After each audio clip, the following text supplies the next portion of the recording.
Chapter 641. Oh, since you know so much, then I won't say much. I have a detection magic to teach you. When the time comes, the three of you can use this magic to grasp the position of your teammates in real time and communicate with them. Oh my God, what kind of magic is this? It looks so powerful. This is an A-grade magic that I developed myself, Star Detection. This can ignore the current magic level of the caster and directly rely on the chanting of the incantation to activate it. So powerful. It was the first time Avina heard of a magic that could ignore the level of the caster. In other words, even if it was a 3-year-old child, as long as he could speak and smoothly chant the incantation, then this magic could be activated. If this magic was used by the army, the result would be unimaginable. Avina realized the importance of this magic. Aya, don't be so infatuated with me. I, your teacher, am just a legend. Oomph. I gave you a ladder and you climbed it. No matter what, thank you very much. After listening, Reynolds suddenly raised his head and looked around. The weather is normal. The wind speed is normal. The temperature is normal. What's wrong with you? Seeing Reynolds suddenly acting strange, Avina opened her mouth and asked, I'm trying to see what kind of reason could make our Miss Avina say thank you to me. Scram. After a little mischievous at Avina's place, Reynolds teleported to Avina's place. Speaking of teleportation, this magic could be said to be very convenient, just like teleportation in novels. However, the range of teleportation could only be released within a short distance. If one wanted to go from one place to another place that was very far away, then there must be something similar to coordinates. The crystal necklace that he gave to Avina before actually had this function. Reynolds had injected a trace of his magic into this crystal. Fortunately, it was also because of this that he was able to teleport to the 3,000 families thousands of miles away. For some reason, Reynolds had recently developed a habit. That is, before looking for a person, he must hide and secretly observe the other party's situation before appearing. Why do I feel like a stalker? There was a huge tree on top of Avina and Avina's secret base, and its shade could almost cover the entire slope. A gust of wind blew, and the leaves rustled. The air was filled with the smell of dew, and it was somewhat cool. It could be said to be a summer resort. Reynolds chose a spot on the treetop and sat down quietly. His legs dangled in the air and swayed back and forth with the breeze. He rested his chin on his right hand and silently watched Avina, who was inscribing a magic array. It's finally done, Avina shouted. At this moment, a blue magic array hovered in front of Averna. It looked very cool. Multiple layers of concentric circles formed the outermost framework of the magic array, followed by 3 hexagons with different angles occupying the largest area of the magic array. The innermost part of the magic array was an inverted triangle. Avina took a deep breath and took out her handkerchief to wipe off the sweat on her neck. Why is Avina using this method to practice magic arrays? I remember that when I was writing that book, I mentioned that if you want to control your heterochromatic pupils, there is another simple way. That's right, it was just as everyone had guessed. The person who had saved Avina's great-grandfather was actually Reynolds. In order to make it easier for future generations to control the power of heterochromatic pupils, Reynolds wrote this book. The so-called other way was to find a spirit of nature and store it in one's eyes.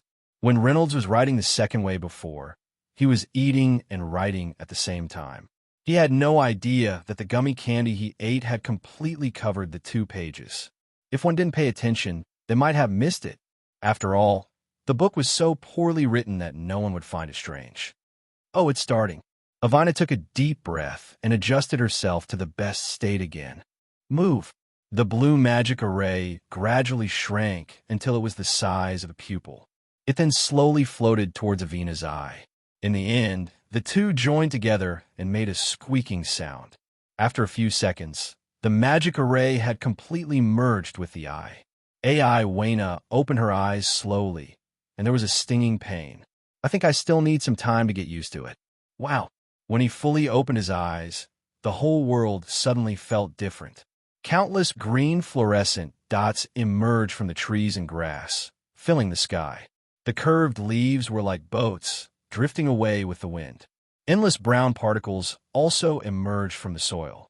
They were like bubbles, light and full of boundless fun when touched. Are these the magic particles that Mr. Reynolds mentioned? It's so spectacular. Who is it? Suddenly, Avina saw one or two black particles floating in her field of vision. She immediately sensed that there might be people around her. "Ha!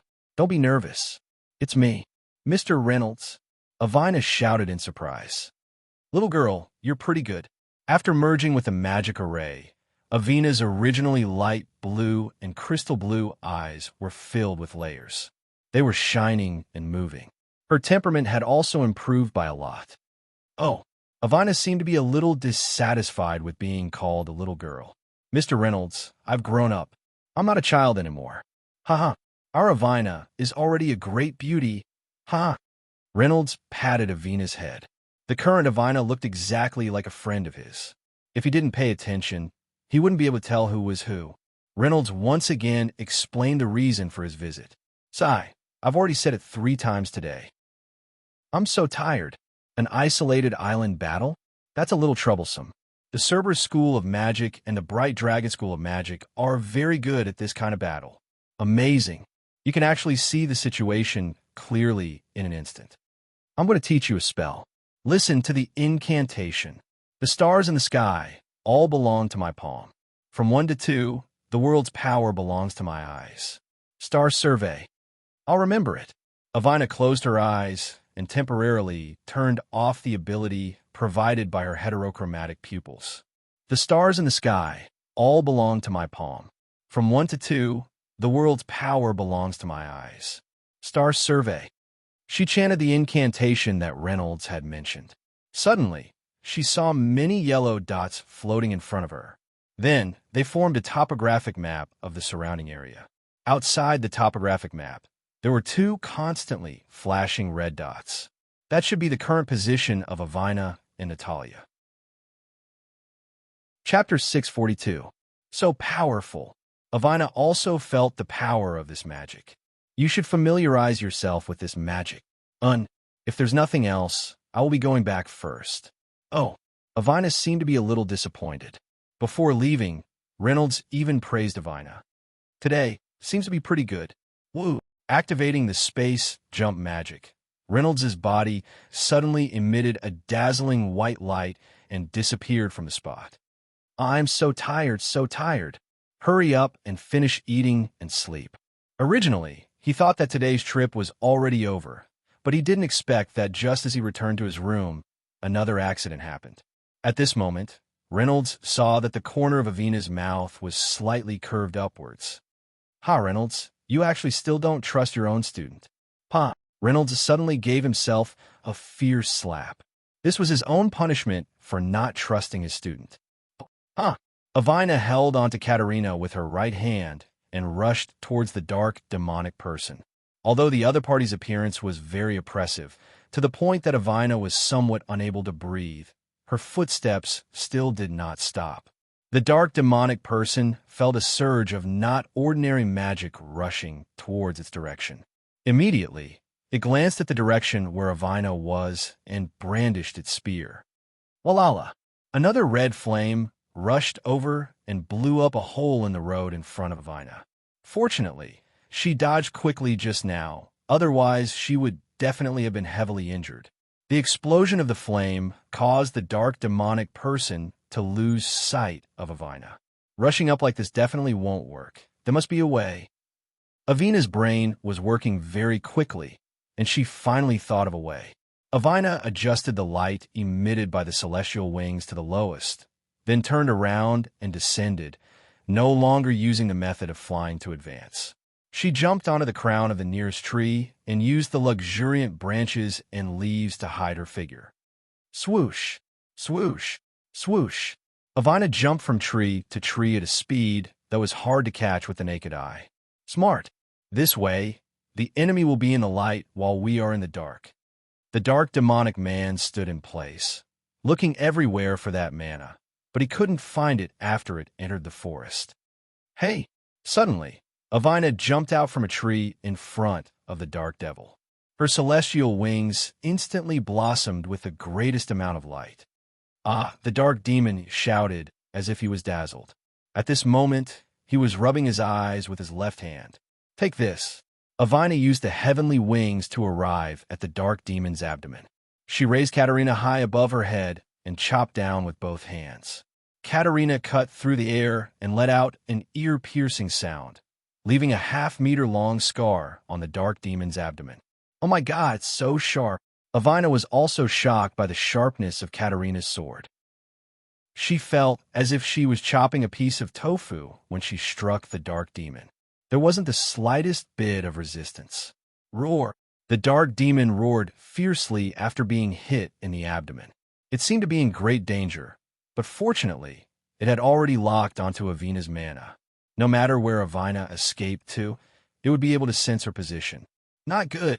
The dark demon swung its spear at Avina, but its movement was too big, and she dodged it. Condensed, blazing heat, transforming into endless flames. Sometimes incomparably ferocious, swallowing the sky and destroying the sun. Sometimes as cold as ice, covering the sky and covering the sun. Explode, ice flamethorn. Avina chanted an incantation. At the same time, many deep blue magic circles appeared above the dark demon's head. They continuously rotated. Finally, after Avina chanted the last word, 7 to 8 arm-thick ice spikes extended from each magic circle. Whoosh, whoosh, whoosh. Under Avina's command, all the ice spikes were aimed at the dark demon and then fiercely smashed into its body like water droplets. Perhaps to the dark demon's body size, an ice spike the size of a human arm wouldn't hurt or itch, but the ice spikes were endless like water droplets. At least 7 to 8 ice spikes pierced the same place. Soon, many holes appeared on the dark demon's body. From afar, it looked a bit like a beehive. If someone with trypophobia saw this, they would definitely be disgusted. Finally, all the ice spikes were released. At this moment, the dark demon actually stood in place, not moving at all. Dead. This thought appeared in Avina's mind. But in the next moment, she firmly denied this answer. Because Avina saw that every wound on the dark demon's body was wriggling. Although it was very weak, she could still sense it. That's right, we dark demons have self-healing abilities, Gio said proudly from the second floor. In the corner of her eye, she saw Renaud floating in the sky. Renaud cast a low-level invisibility spell, so it wasn't difficult for a magus like Gio to see through it. Could it be that Renaud really gave Katerina to me? Watch me. In order not to give the dark demon any time to breathe, Avina actually charged straight at it. This idiot. Just as Avina was close to the dark demon, its originally closed eyes suddenly opened. Not good, I fell for it. The raging flames in the dark demon's eyes condensed into a line and shot towards Avina. You can't dodge it. The high-pressure fire beam pierced through Avina's abdomen, and a very obvious hole appeared in her stomach. There are already some charred pieces of flesh nearby, and blood flowed out uncontrollably. Am I going to die? Her consciousness gradually blurred, and the celestial wings on her back were also burnt black. Without the continuous supply of magic, Avina lost her ability to fly and rapidly fell from the sky. Renaud, you have to believe in your student. She's the saintess. At this moment, Renaud kept telling himself to have faith in his student. If they could win this battle, it would be a huge change for Avina. I don't want to die yet. I haven't taken my revenge yet. I want to kill all the demons to avenge my parents. As her consciousness blurred, Avina seemed to see a very magical scene. It was in the classroom of Dream Shoe Magic Academy again. Renaud was still making things difficult for her, and Flower Bloom was secretly giving her hints. Natalia was in the last row looking at the textbook on the table. Chapter 643. Avina, you can do it. You idiot, don't steal my drumstick again. If you don't mind, you can eat me like a drumstick. I don't want to die yet. I will grant you power. Do you need it? Vaguely, Avina seemed to hear a voice calling out to her in the darkness. That voice was very familiar. It sounded exactly like her own voice. Who are you? I am you. I will grant you power. Do you need it? I do. Suddenly, with a bang, Avina opened her eyes. Ah! All the visible wood elemental magic particles in the forest gathered towards Avina and slowly seeped into her body. The flesh on her abdomen also rapidly regenerated, and almost in an instant, the large hole was healed. Avina's entire body was emitting a dark green light, just like the goddess of the forest. Her lower abdomen was exposed due to her torn clothes, and at this moment, her skin was so smooth, the layers of her muscles were just right, and one could almost see the faintly discernible mermaid line. Boom! In the center of Avina's collarbone, there was a diamond-shaped mark. Under the stimulation of the wood elemental magic, it actually moved along her arm to the center of the hilt of Katarina's sword.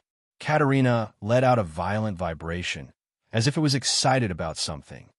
Buzz! The blade of Katarina's sword turned dark green, and there were constantly white patterns of light moving rhythmically on it, emitting a dense aura of nature. Immediately after, the celestial wings behind Avina's back also recovered their vitality. With a whoosh, they spread out in the air, and the originally somewhat charred wings were dyed with a faint green color, appearing even more fluffy and soft. The vitality of nature is endless, gently caressing all things on the surface of the earth, nourishing miracles and hope. The distant horizon, the adventure will never stop. Although the chapter has ended, our story will never stop. Forest Vine, Avina floated in front of the dark demon, her red lips lightly moving up and down as she chanted spell after spell. The spirit of her words floated in the air, echoing in the forest. As soon as the incantation was finished, the ground began to rumble. Huge black vines broke out of the ground one after another. The vines were like poisonous snakes, tightly wrapping around the dark demon's limbs, making him look like a dumpling, unable to move. The dark devil seemed to have sensed some danger and immediately became frantic. The long spear once again turned into a stream of fire and returned to its side. It stuck close to the black vines and tried to use the flames to burn these things that were binding it. Roar! Unfortunately, the more the flames burned, the tighter the vines, the more the dark demon's body, the more. Ha! Natalia gathered all of her magic onto the hexapod wings, and the hexapod wings became bigger and bigger. In just a short moment, it had already reached a length of 2 meters. Now, Natalia, who was holding the hexapod wings, looked a little funny. The difference in size. It felt as if Natalia was being held in the hexapod wings' hands. Natalia held the hexapod wings behind her with one hand, and then suddenly slashed with all her strength. A green sword chi that seemed to be able to destroy heaven and earth rushed toward the dark demon, sticking close to the ground. Finally, when the sword chi finally got close to the dark demon let out a miserable cry, and the green sword chi directly split it into 2 halves. After the dark demon completely lost its vitality, the black vines that were wrapping around its body also slowly retracted back into the ground. The 2 halves of the dark demon's body fell to the ground and turned into fire elemental magic particles that filled the sky and disappeared. I won. After being pleasantly surprised, Natalia felt a very strong sense of dizziness in her head, and then her body seemed to have lost all strength, and she could not feel the existence of anything. Natalia! Reynolds appeared, and with a leap, he caught Natalia, who was in a daze. Idiot! You're finally here. Hey, don't call me an idiot at a time like this. Before she could finish her words, Natalia fell into Reynolds' arms. Good job, Natalia. After the battle, the scene was a mess, and this scene was comparable to the scene in Hope Village. Reynolds had no choice but to use magic to restore the house to its original state. As for the destroyed forest, Reynolds also had his own plans. After that, Reynolds called Katarina to his room, and from there, he learned about the ins and outs of the matter. As it turned out, Katarina saw the hexapod wings in Natalia's hands, and suspected that Natalia had secretly taken the hexapod wings away from Reynolds. Thus, Katarina wanted to take the hexapod wings back, but of course Natalia refused, and thus the 2 of them started fighting. Hey you, even if you want the hexapod wings, You don't have to fight. But that hexapod wings was indeed given to Natalia by me. When Katerina heard this, she became a little unhappy. Reynolds, how could you give the hexapod wings to that little brat? That hexapod wings is a part of the human emperor's armor that you took back from the Saintess. You still don't understand Natalia's affinity with nature, you mean? Natalia is the reincarnation of the Saintess? Yes. Reynolds nodded. The next day, Natalia was full of energy again. She ate the usual amount of food for breakfast, and the Apollo's belt that faintly appeared thanks to the wood element magic particles disappeared again. After breakfast, Reynolds forcefully dragged Natalia and Katerina out of the house. Apologize now. Thus, under Reynolds's threat, the two of them had no choice but to apologize to each other and promise that such fights would never happen again. In Natalia's opinion, Katerina actually didn't want to apologize to her. However, he didn't expect Katerina to apologize to him so quickly. I can't help it. I'm sorry. Natalia pouted her lips and said proudly. Right at this moment, Natalia felt something touching her shoulder. She raised her head and saw that Katerina was looking at her with a trace of pity in her eyes. Hey, why do you look at me like that? Why do I feel so pitiful? Katerina patted Natalia's shoulder. It's not easy for you either. What happened? As punishment, Reynolds punished the two of them to plant all the destroyed trees. The whole process was done with their bodies, and they were not allowed to rely on magic. Chapter 644. Although they had put up a meaningless resistance. However, Reynolds's words, think about how painful it is when these trees fall down, made the two of them feel a little guilty. There were still 3 days before they set off for Dingsheng, the location of the 7 schools leap tournament. This time should be enough for them to bring back these trees. After the battle with the Dark Demon, Reynolds felt that Natalia's strength should be able to handle the 7 schools leap tournament. At the very least, it shouldn't be a problem for her to enter the top 3. As for Natalia, she seemed to have seen Natalia's great improvement and immediately put in more effort. Therefore, Reynolds gave her some knowledge and magic. As for what it was exactly, it would be revealed during the 7 schools leap tournament. It seemed that Avina would directly rush to Dingsheng from her home. After all, her home was closer to Dingsheng. So on this day, Reynolds suddenly discovered an unexpected crisis. A naming crisis. According to the requirements, the participating teams would definitely use a team name as a code name. I think the team name Fries, Fried Chicken, and Burgers is very good. No. When it comes to eating, I still think the team name Fried Skewers and Barbecue Drinks is more suitable. In the morning, it was time for the regular meeting again. Usually, Reynolds would discuss some topics with Natalia, and Katerina during breakfast. As for Avina's opinion, it wouldn't be too late to ask her later. The names you guys came up with are too unpleasant. How can you use these names? Reynolds put his hands on his hips and puffed out his chest. Natalia, don't you know that fries, fried chicken, and burgers can't be eaten too much? Oh, and Katerina, how can you still fool around like these little brats? Boo-hoo. As for the team name, I think Reynolds is the most handsome man in the world is good. In your dreams. Okay. Natalia and Katerina gave different reactions. At this moment, Natalia, who had been eating silently, gave a suggestion. Blue Enchantress, what do you think? Natalia said a little carefully, afraid that everyone wouldn't like the name. That's because our academy's emblem is a blue-red spider lily. I think it's pretty good. Yes. It's slightly better than my Renault is the most handsome man in the world.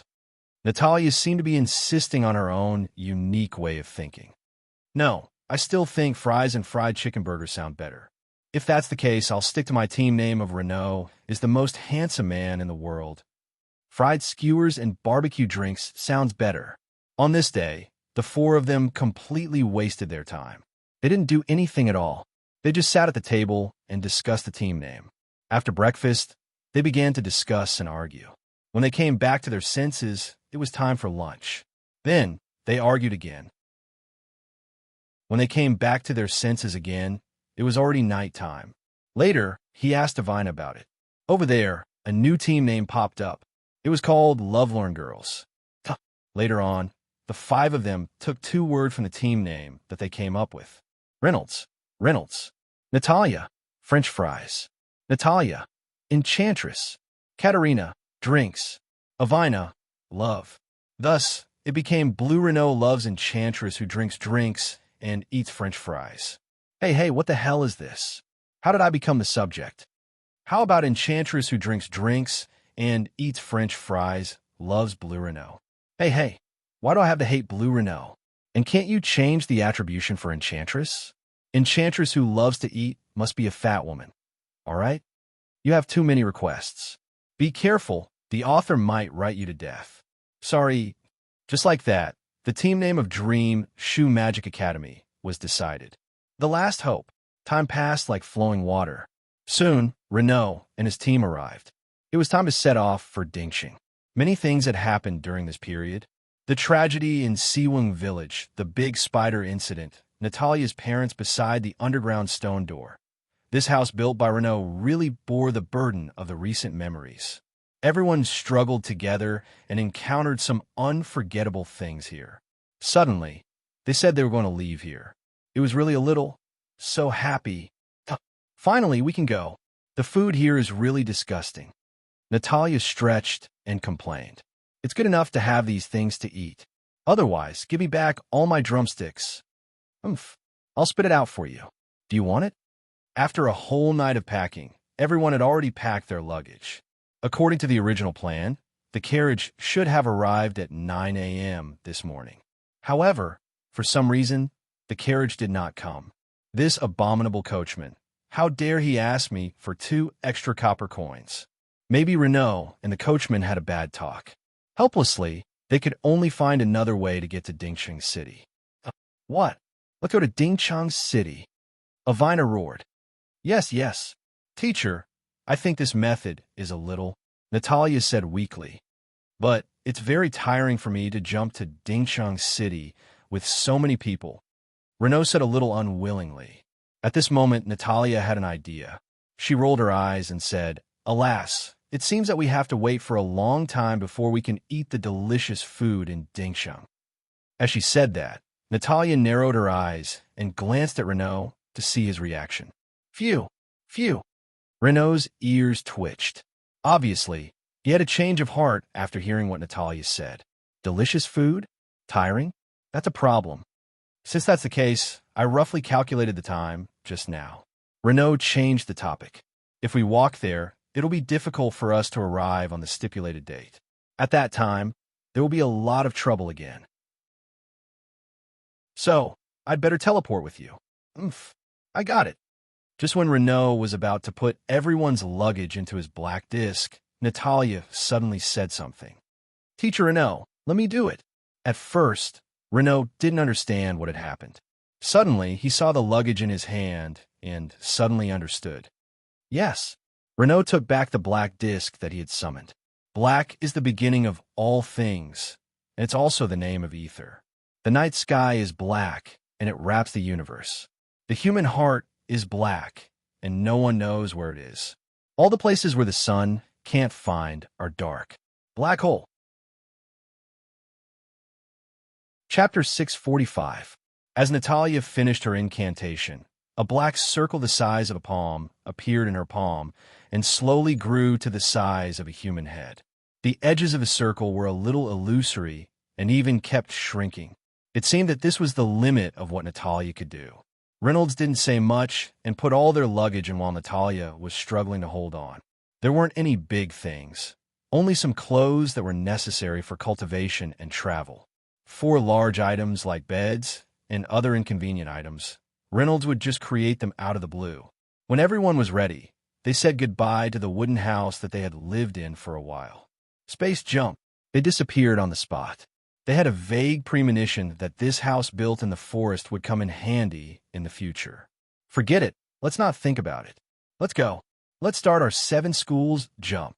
As mentioned before, Dingcheng City was the largest city in the eastern region of the human realm. In terms of prosperity and territory, Steinani City was far inferior to Dingcheng City. A long time ago, a ferocious fire dragon had come to this place, bringing endless fear and disaster to the people of that time. The flames that the fire dragon spat out could stretch for thousands of miles. Its scales were impenetrable, and its claws and teeth were indestructible. It was said that even S-rank magic could only cause a trace of pain to it.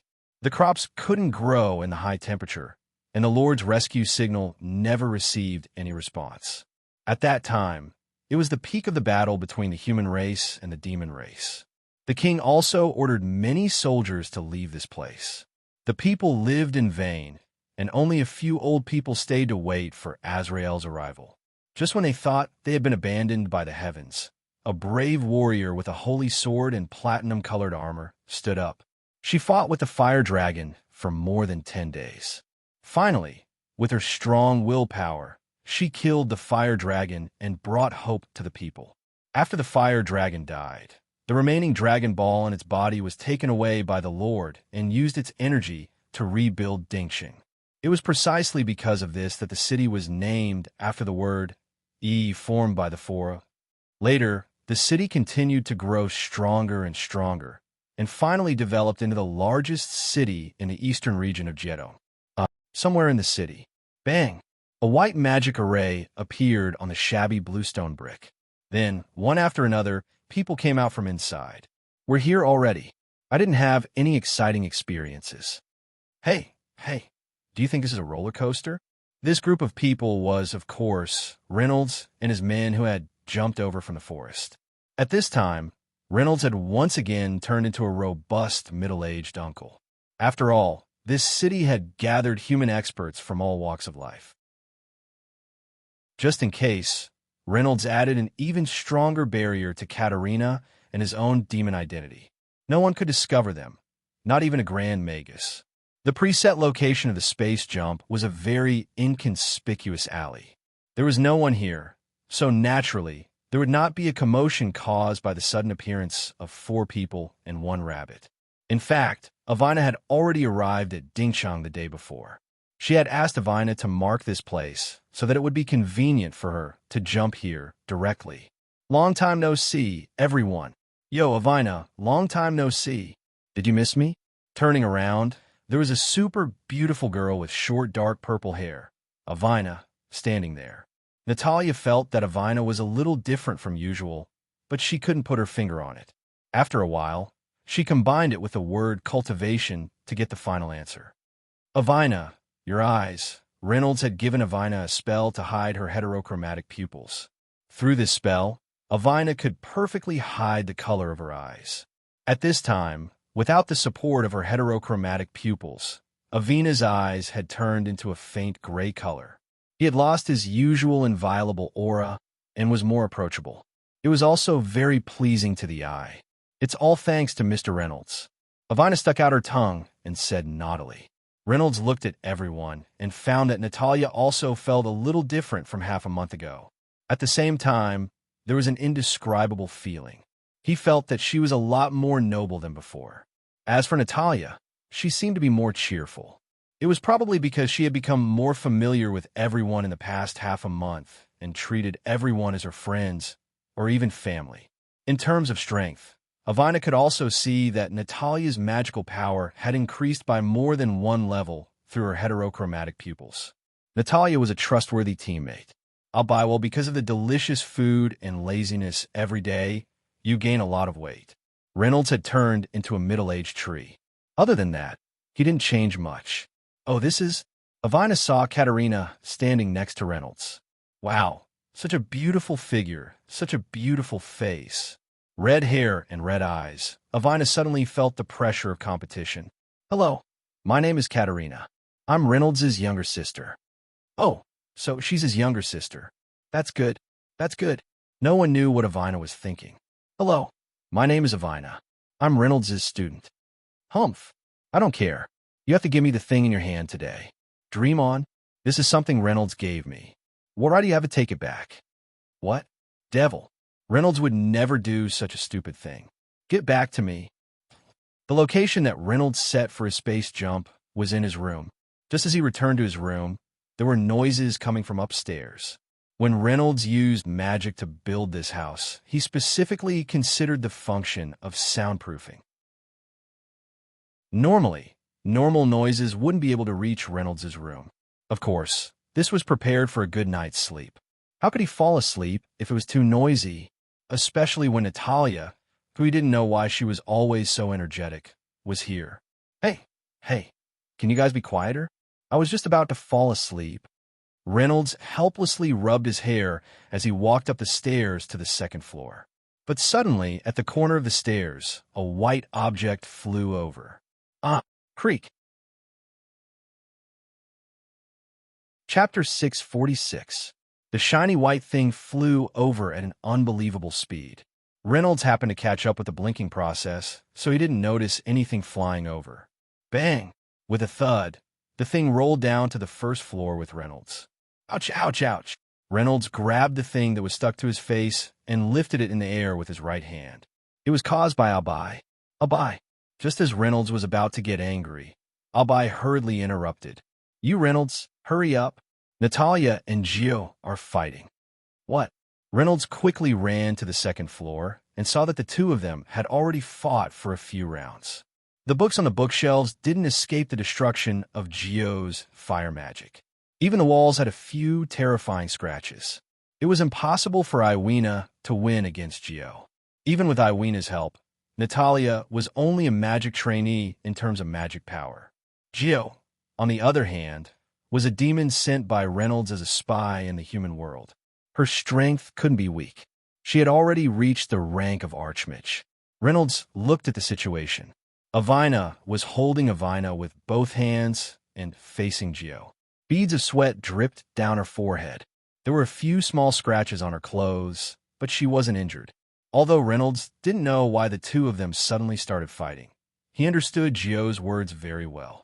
Since Gio didn't intend to be ruthless, he could use this opportunity to provoke Natalia. Descent of the fire demon god, the giant is born. Heaven and earth, all things coexist. The cycle of reincarnation is endless. Life and death depend on each other. Greed is the number one in human nature. Purify all things. Destroy the world. The two of them chanted at the same time. Two bright red magic formations opened under their feet. Strands of fire filled the entire room. Bang! The magic formation under Gio's feet suddenly rose up, and a dark demon appeared behind her. It was about 5 meters tall, and the floor of the second floor seemed to be unable to bear the weight of this demon. The floor made cracking sounds from time to time, and the demon's eyes were emitting a dense fire. There were even streams of fire that constantly wandered around its body. Boom! There was another boom. Hot lava began to flow out of the magic formation that Natalia cast. Suddenly, there was an angry roar. A huge arm stretched out of the magic formation. Then another arm, then a head, a body. The giant's body was covered in hot lava. Some book fragments and wooden materials could be seen vaguely. My book. From afar, Reynolds saw a book with the words Economic Theory written on it being rolled into the lava giant's feet. This was the only pornographic book that he had ever bought with Economic Theory as its cover. At that time, he didn't know what a pornographic book was. He had only heard about it from others, so he simply bought one. He didn't expect it to be such a vulgar thing. Yes, very vulgar. My book. Woo-woo. Just like that, the two behemoths confronted each other, constantly roaring at each other. Roar. In fact, Reynolds already knew who would win. Natalia. She's grown up. Reynolds thought of the last time when Natalia used the lava giant in the academy. Her magical power wasn't enough to support the giant for a long time. However, now that Natalia could control it with ease, he felt relieved. Roar. The two giants raised their fists and collided. The unimaginable impact brought about a hurricane. Many leaves were blown off the surrounding trees. The magma giant seemed to be at a disadvantage. It was pushed back several steps by the dark demon's power. The magma giant let out a furious roar and charged at the dark demon, grabbing his wrist. With a violent turn and a lift of its shoulder, the lava giant actually used a move similar to a shoulder throw, throwing the dark demon out of the house. Swoosh! The dark demon slid far away. None of the ancient trees he passed by survived. They were all turned into a pile of debris. The lava giant jumped down from the second floor. Its weight of several thousand tons made the ground tremble. The dark demon got up from the ground. He raised his right hand. In an instant, the fiery, thread-like things around him quickly gathered in his palm. He then swung it with all his strength. A dark golden spear appeared in his hand. "How is this possible?" Natalia shouted. Just like the lava giant, the dark demonic man also arrived in front of the lava giant in a few steps. It swung its right hand downward, and a dark red flame shot out. Unfortunately, the lava giant dodged it.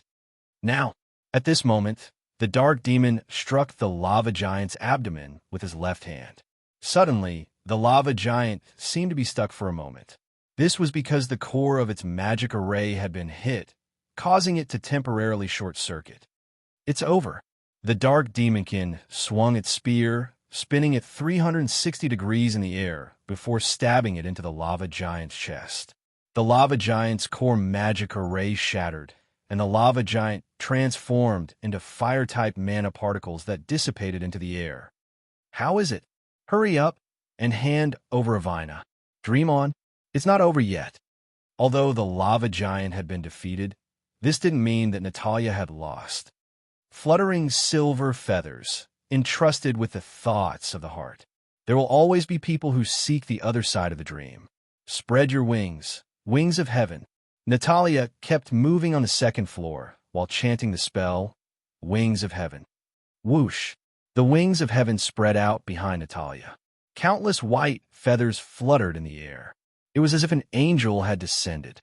Suddenly, Natalia jumped back and flew out of the house. Could it be? Reynolds used an invisibility spell to observe from the air. He could clearly see Natalia rushing towards the dark demon with Avina. Idiot!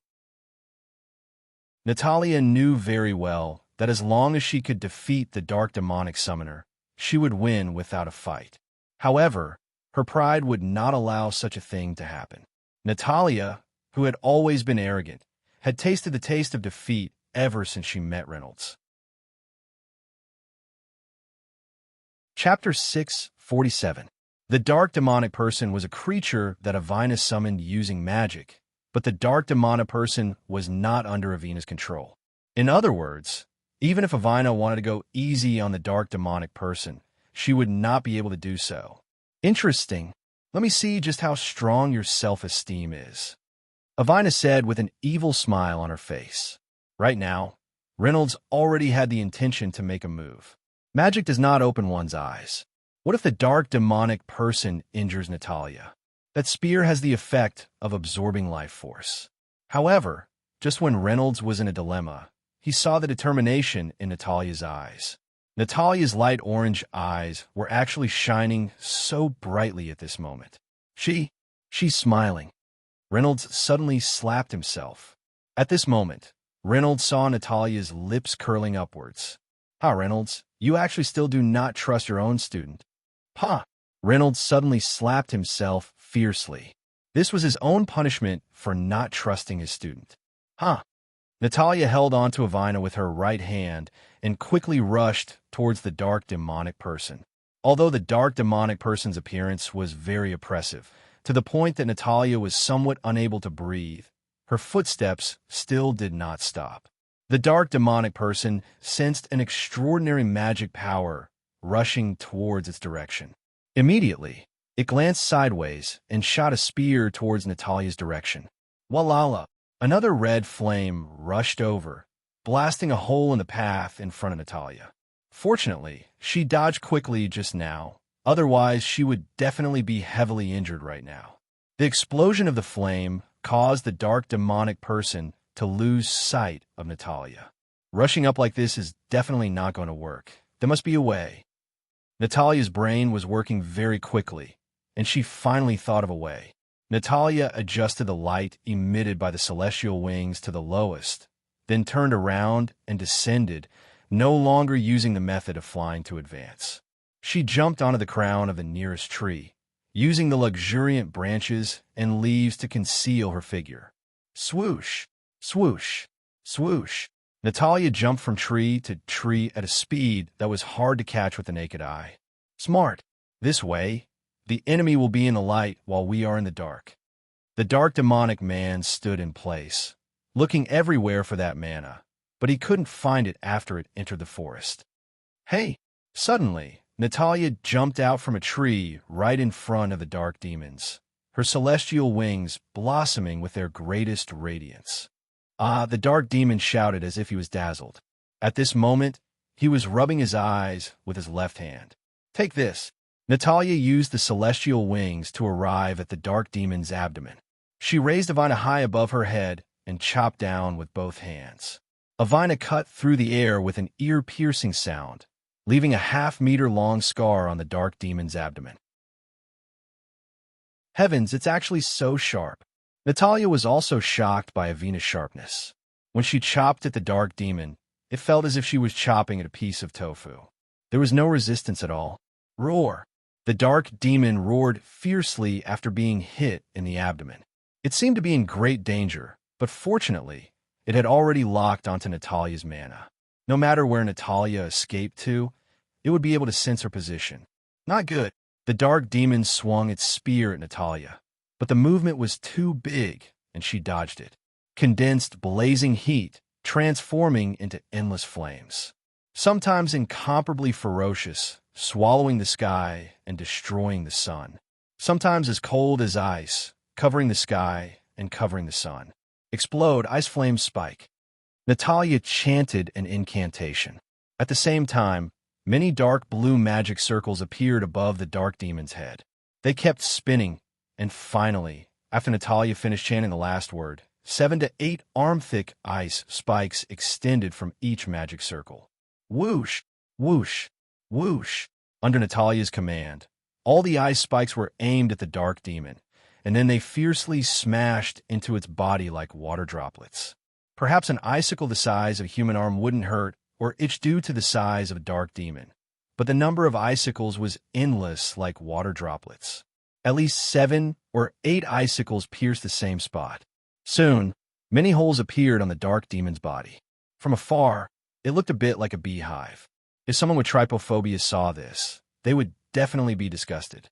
Finally, all the icicles had been released, but the dark demon was still standing on the spot, not moving at all. Is it dead? This thought popped up in Natalia's mind. But in the next moment, she firmly denied this answer, because Natalia saw that every wound on the dark demon's body was wriggling. Although it was very weak, she could still detect it. That's right, we dark demons have the ability to heal ourselves, Avina said proudly from the second floor. In the corner of her eye, she saw Reynolds floating in the sky. Reynolds had cast a relatively low-level invisibility spell, so it wasn't difficult for a magus like Avina to see through it. Could it be that Avina was really given to her by Reynolds? Watch me. In order not to give the dark demon any time to breathe, Natalia actually charged straight at it. This idiot. Just as Natalia was close to the dark demon's originally tightly shut eyes suddenly opened. Not good, I fell for it. The raging flames in the dark demon's eyes compressed into a line and shot towards Natalia. You can't dodge it. The high-pressure fire ray pierced through Natalia's abdomen, and a very obvious hole appeared in her stomach. Near it, there were some already charred black pieces of flesh, and blood oozed out uncontrollably. Am I going to die? Her consciousness gradually blurred, and the celestial wings on her back were also slightly charred by the flames. Without the continuous supply of magic, Natalia had lost her ability to fly, and she rapidly fell from the sky to the ground. Reynolds, you have to believe in your student. She's the saintess. At this moment, Reynolds kept telling himself to have faith in his student. If they could win this battle, it would be a huge change for Natalia. I don't want to die yet.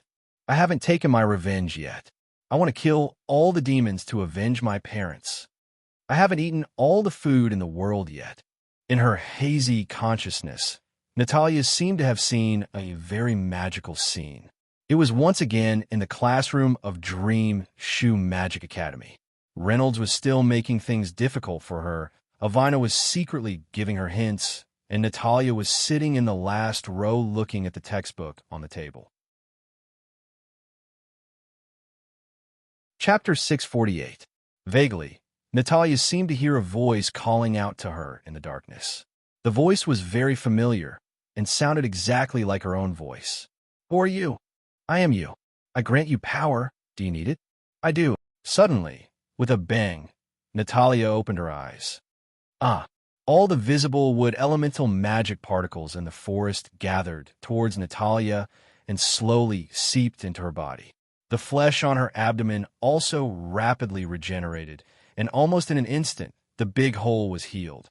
Her entire body was emitting a dark green light, and she looked like a goddess of the forest. Her lower abdomen, which was exposed due to her torn clothes, was now very smooth. The layers of her muscles were just right, and one could almost see the faintly discernible mermaid line. Boom! In the center of Natalia's collarbone, there was a diamond-shaped mark. Under the stimulation of the wood elemental magic, it actually moved along her arm to the center of Avina's sword hilt. Avina let out a violent vibration, as if she was excited about something. Buzz! Avina's sword blade turned dark green, and there were constantly white light patterns pulsing on it, emitting a strong aura of nature. Immediately after, the celestial wings on Natalia's back also recovered their vitality. With a whoosh, they spread out in the air, and the originally slightly charred wings were dyed a faint green, looking even more fluffy and soft. The vitality of nature is endless, caressing all things on the surface of the earth, nourishing miracles and hope. The distant horizon, the adventure will never stop. Although the chapter has ended, our story will never stop. Sinro Vines. Natalia floated in front of the dark demon, her red lips lightly moving up and down as she chanted incantations. The spirit of the words floated in the air, echoing in the forest. As soon as the incantation was finished, the ground began to rumble. Huge black vines broke out of the ground one after another. The vines were like poisonous snakes as they tightly coiled around the dark demon's four limbs, making him look like a dumpling and unable to move. The dark demon seemed to have sensed some danger and instantly became frantic. The long spear once again turned into a stream of fire and returned to its side, clinging onto the black vines, trying to use the flames to burn away the vines that were binding it. Roar! Unfortunately, the more the flames burned, the tighter the vines wrapped around the dark demon's body. There's a series of discordant cracking sounds coming from the dark demon's body, probably because its bones were already dislocated. Ha ha! Avina gathered all her magic on the hexapod wings, and the wings became bigger and bigger, and soon they had already reached 2 meters in length. Right now, AI Wayna, who was holding the 6 immortal wings, looked a little funny. Looking at the difference in size, it felt as if AI Wayna was being held by the 6 immortal wings. Avina single-handedly held the hexapod wings behind her back, then fiercely slashed with all her strength. A green sword chi that seemed to be able to destroy heaven and earth rushed towards the dark demon while sticking close to the ground. Finally, when the green sword chi got close to the dark demon let out a miserable cry, and the green sword chi directly split it into 2 from the middle. After the dark demon's life force was completely gone, the black vines that were wrapping around its body also slowly retracted back into the ground, and the 2 halves of the dark demon's body fell to the ground, turning into fire elemental magic particles that filled the sky and disappeared. After being pleasantly surprised, Avina felt an extremely strong dizziness in her head, and right after, her body seemed to have lost all strength, and she could not feel the existence of anything. Avina! Reynolds appeared, and with a leap, he caught Avina, who was in a daze. "You idiot! You're finally here." "Hey, don't call me an idiot at a time like this." Before she could finish her words, Avina fell into Reynolds's embrace. "Well done, Avina." After the battle, the scene was a mess, and this scene was comparable to the scene in Hope Village. Reynolds had no choice but to use magic to restore the house to its original state. As for the destroyed forest, Reynolds had his own plans. After that, Reynolds called Avina to his room and learned about the ins and outs of matter. It turned out that Avina had seen the 6 wings in Avina's hand and suspected that Avina had secretly taken the sword away from Reynolds. Therefore, Avina wanted to take the sword back, but Avina refused. The two of them then started a fight. "Hey you, even if you want the sword, you don't have to fight." But that sword was indeed given to Avina by me. Hearing this, Avina became a little unhappy. "Reynolds, how could you give the 6 wings to that little brat? That sword was a part of the human emperor's armor that you took back from the saintess of the human race. You still don't understand Avina's affinity with nature. You mean Avina is the reincarnation of a saintess?" "Yes." Reynolds nodded. The next day, Avina was full of energy again. She ate 2 meals for breakfast, and the Apollo's belt that was faintly visible thanks to the wood element magic particles disappeared again. After breakfast, Reynolds forcefully dragged Avina and Avina out of the room. "Apologize now." Therefore, under Reynolds's threat, the two of them had to apologize to each other and promise that they would not fight like this again. In Avina's opinion, Avina actually did not want to apologize to her, but he didn't expect AI Wayna to apologize to him so quickly. "It can't be helped. I'm sorry." AI Wayna pouted and said with a proud face. At this moment, Avina felt something touch her shoulder. She looked up and found that Avina was looking at her with a trace of pity in her eyes. "Hey, why do you look at me like that? Why do I feel so pitiful?" Avina patted Avina's shoulder. "It's not easy for you either. What's wrong?"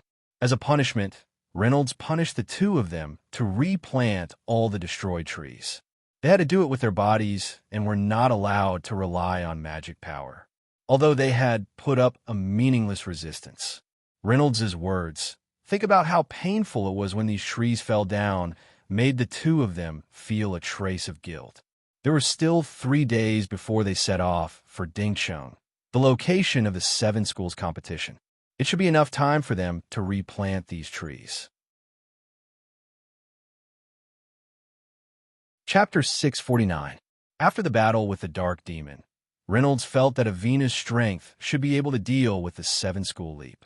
At the very least, it wouldn't be a problem for her to enter the top 3. As for Natalia, she seemed to have seen Avina's great improvement and immediately put in more effort. Thus, Reynolds gave her some knowledge in magic. As for what it was exactly, it would be revealed during the 7-school leap. Natalia seemed to be rushing directly from her home to Dingcheng. After all, her home was closer to Dingcheng.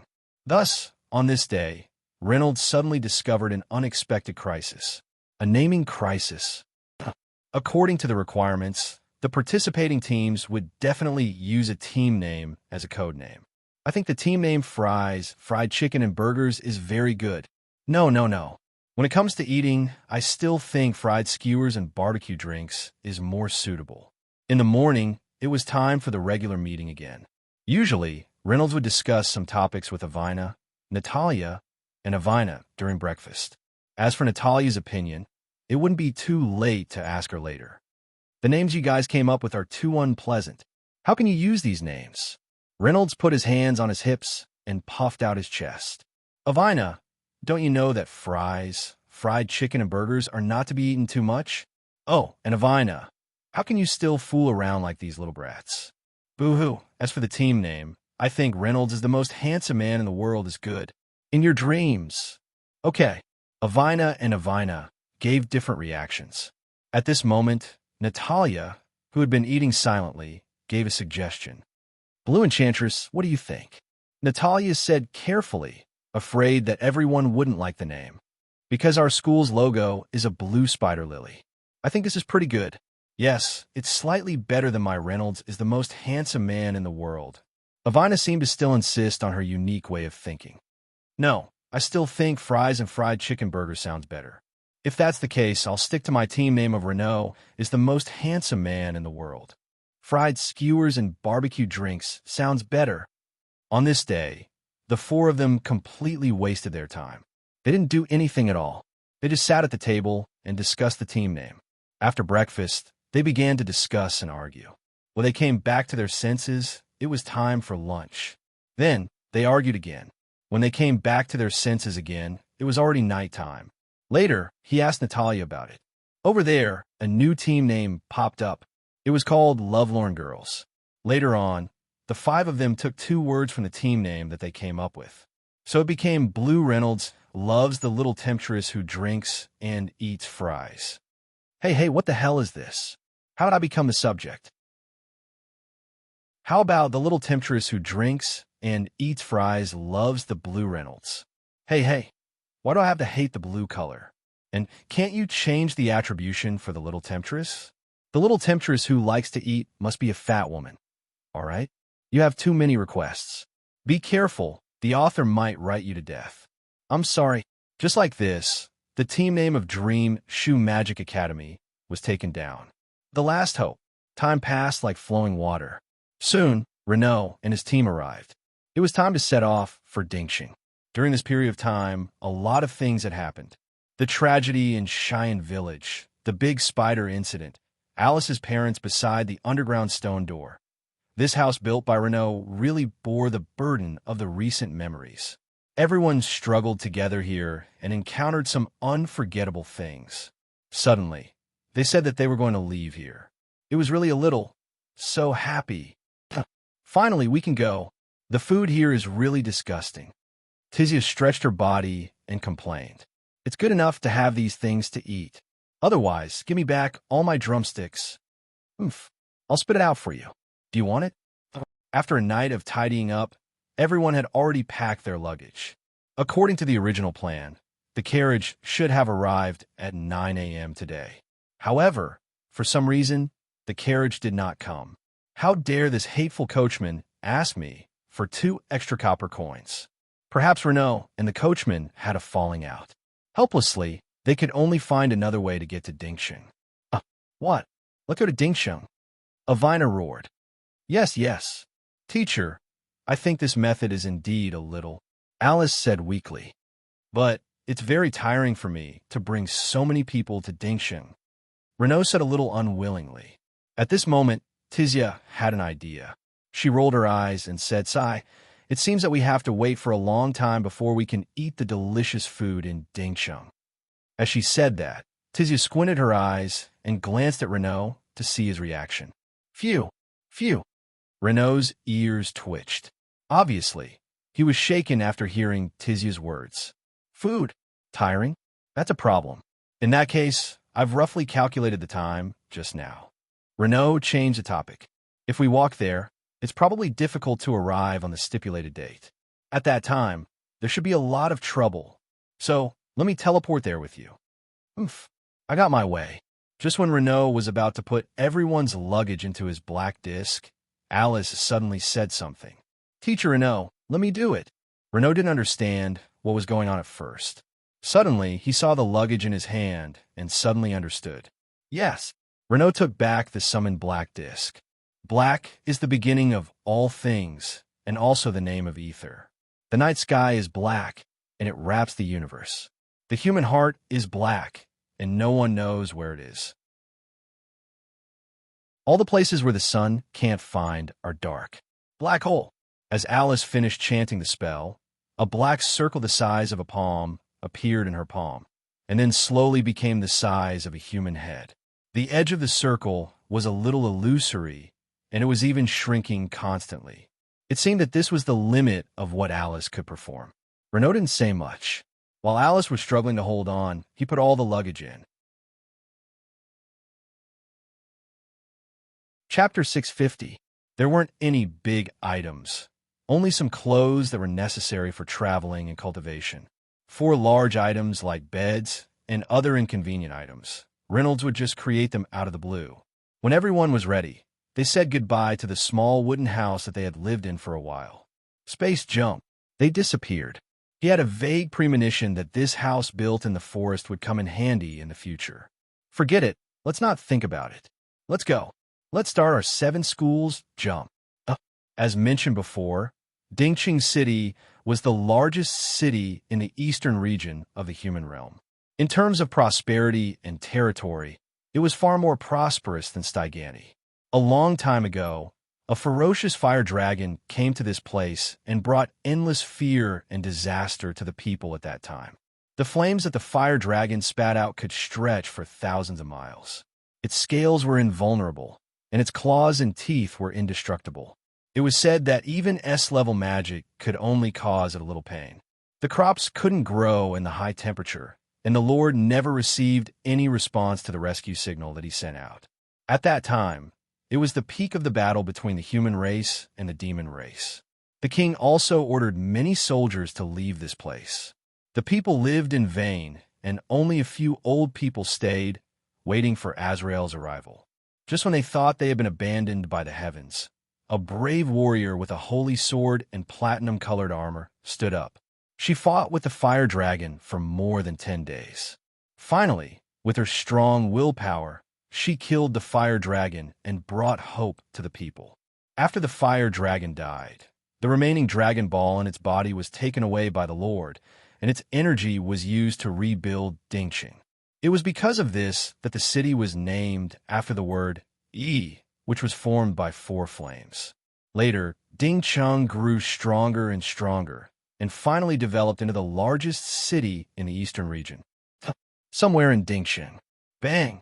A white magic array appeared on the shabby bluestone bricks. Then, one after another, people came out from inside. "We're here." I didn't feel anything exciting. Hey, do you think this is a roller coaster? What is a roller coaster? This group of people was, of course, Reynolds and his men who had jumped over from the forest. At this moment, Reynolds had turned back into a robust, middle-aged uncle. After all, this city had gathered human experts from all walks of life. Just in case, Reynolds had added an even sturdier barrier to Geo and himself. No one would be able to discover them, including Grand Magi. The preset location of the space jump was a very inconspicuous alley. There was no one here, so naturally, the sudden appearance of 4 people and 1 rabbit would not cause a commotion. In fact, Avina had already arrived at Pengcheng the day before. He had asked Avina to mark this place so that it would be easier for him to teleport here. Long time no see, everyone. Yo, Avina, long time no see. Did you miss me? Turning around, there was an extremely beautiful girl with short, dark purple hair standing there. 3,000 Arwina. Tizia felt that Avina was a little different from usual, but she couldn't put her finger on it. After a while, she combined it with the word cultivation and finally got the answer. Avina, your eyes. Reynolds had given Avina a spell to hide her heterochromatic pupils. Through this spell, Avina could perfectly hide the color of her eyes. Without the enhancement of her heterochromatic pupils, Avina's eyes had turned into a faint gray color. She had lost her usual inviolable aura and was more approachable. It was very pleasing to the eye. It's all thanks to Teacher Reynolds. Avina stuck out her tongue and said mischievously. Reynolds looked at everyone and found that Tizia also felt a little different from half a month ago. At the same time, there was an indescribable feeling. It felt like she had become much more noble. As for Alice, she seemed to be more cheerful. It was probably because she had become more familiar with everyone in the past half a month and treated everyone as her friends or even family.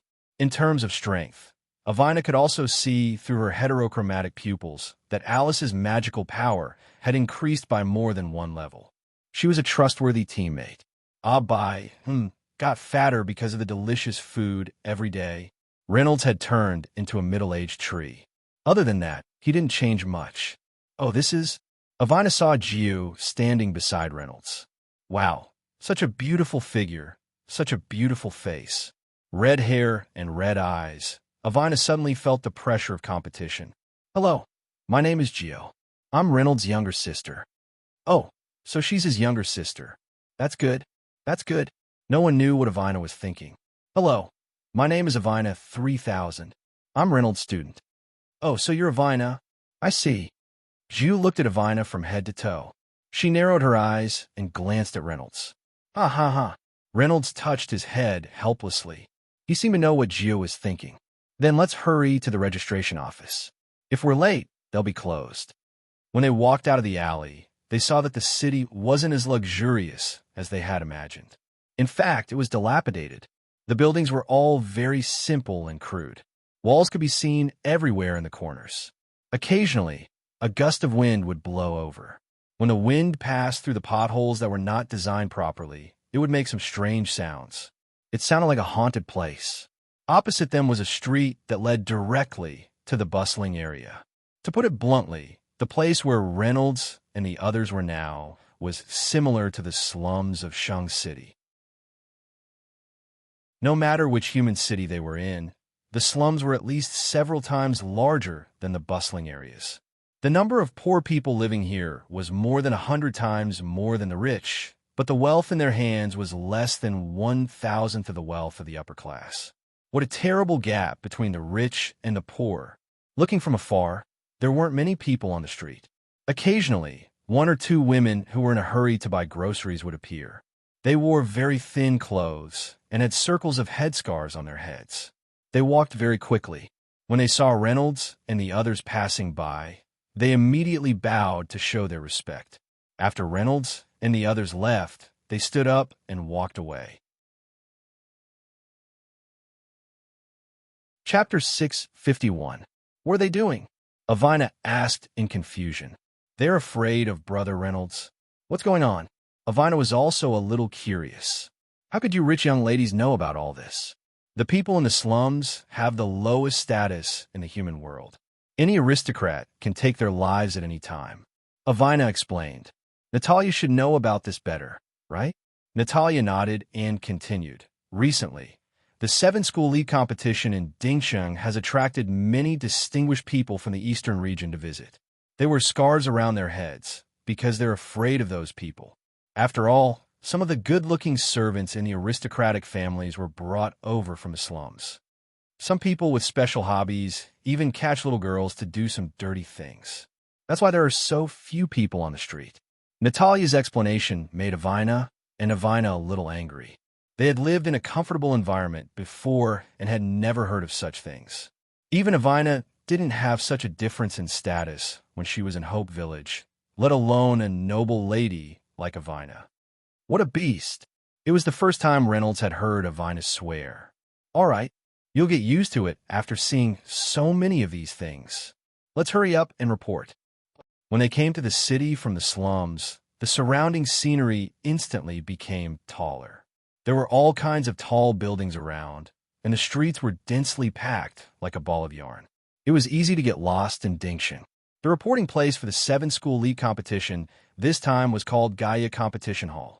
It was said that this Gaia Competition Hall was specially built for the 7-school league competition this time. Some magic gold was mixed into the building materials, so it was definitely the best place for the contestants to show off their skills. By the way, although the Sacred Sword Dance sacrificial ceremony in the eastern region was called 7-school league competition, there were actually more than 7 teams participating. The 7 here only refer to the teams that had a chance of winning the championship. We're here. That's where we'll be reporting to, Gaia Hall. From afar, everyone could see a huge white object sitting in front of them. It was inlaid with some rose-colored gemstones. The entire building was rectangular in shape, and at each of the 4 corners were 4 metal wires that connected to the ground. On those metal wires hung the badges of the participating teams. It looked very imposing. Avina looked around. She was surrounded by rich people in luxurious clothes and nobles with scepters in their hands. Occasionally, she would pass by people of the same age wearing the clothes of other academies.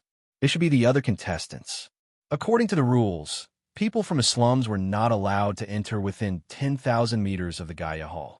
How could this be? Let's go. In front of him was a flight of stairs made of white, translucent jade. These stairs led directly to the Gaia Competition Hall. Uncle Wu and Aunt Jing usually live frugally, but these people actually... Avina was very dissatisfied with the actions of the Lord of Dingsheng City. For the sake of a competition, they actually spent so many resources to maintain a so-called scene. It was too corrupt. After climbing up the stairs, a dense crowd appeared in their line of sight. Most of them were contestants, and at this moment, they were accompanied by their leading teachers to discuss countermeasures for the upcoming competition. Look, those clothes. It said that their contestants this year are unusually strong. Look at that black-haired one. Her name is Natalia. I heard that she can use necromancy. What? Necromancy? Isn't that an ancient magic that is said to have been lost? That's not all. 3,000 Avina, the daughter of the 3,000 aristocratic families. It's said that she has mastered water magic. And that one, Lamy Avina, it said that she can use wind magic and swordsmanship at the same time. Wow! Obviously, the arrival of Reynolds and the others was like a stone that stirred up thousands of waves. Instantly, the square outside the Gaia competition hall exploded. Phew, this feels good. Reynolds seemed to enjoy the feeling of being the center of attention. He always felt that he was very powerful. Hey, control your wretched expression. The main characters this time are your students. Albi leaned on Reynolds' shoulder and said softly, I know. At this moment, there was a burst of shouting from afar. Avina, long time no see. Not far from Reynolds, a handsome man with blonde hair and blue eyes walked over and greeted Avina. Vacillate phone. How many times have I told you? Please call me Avina or Avina.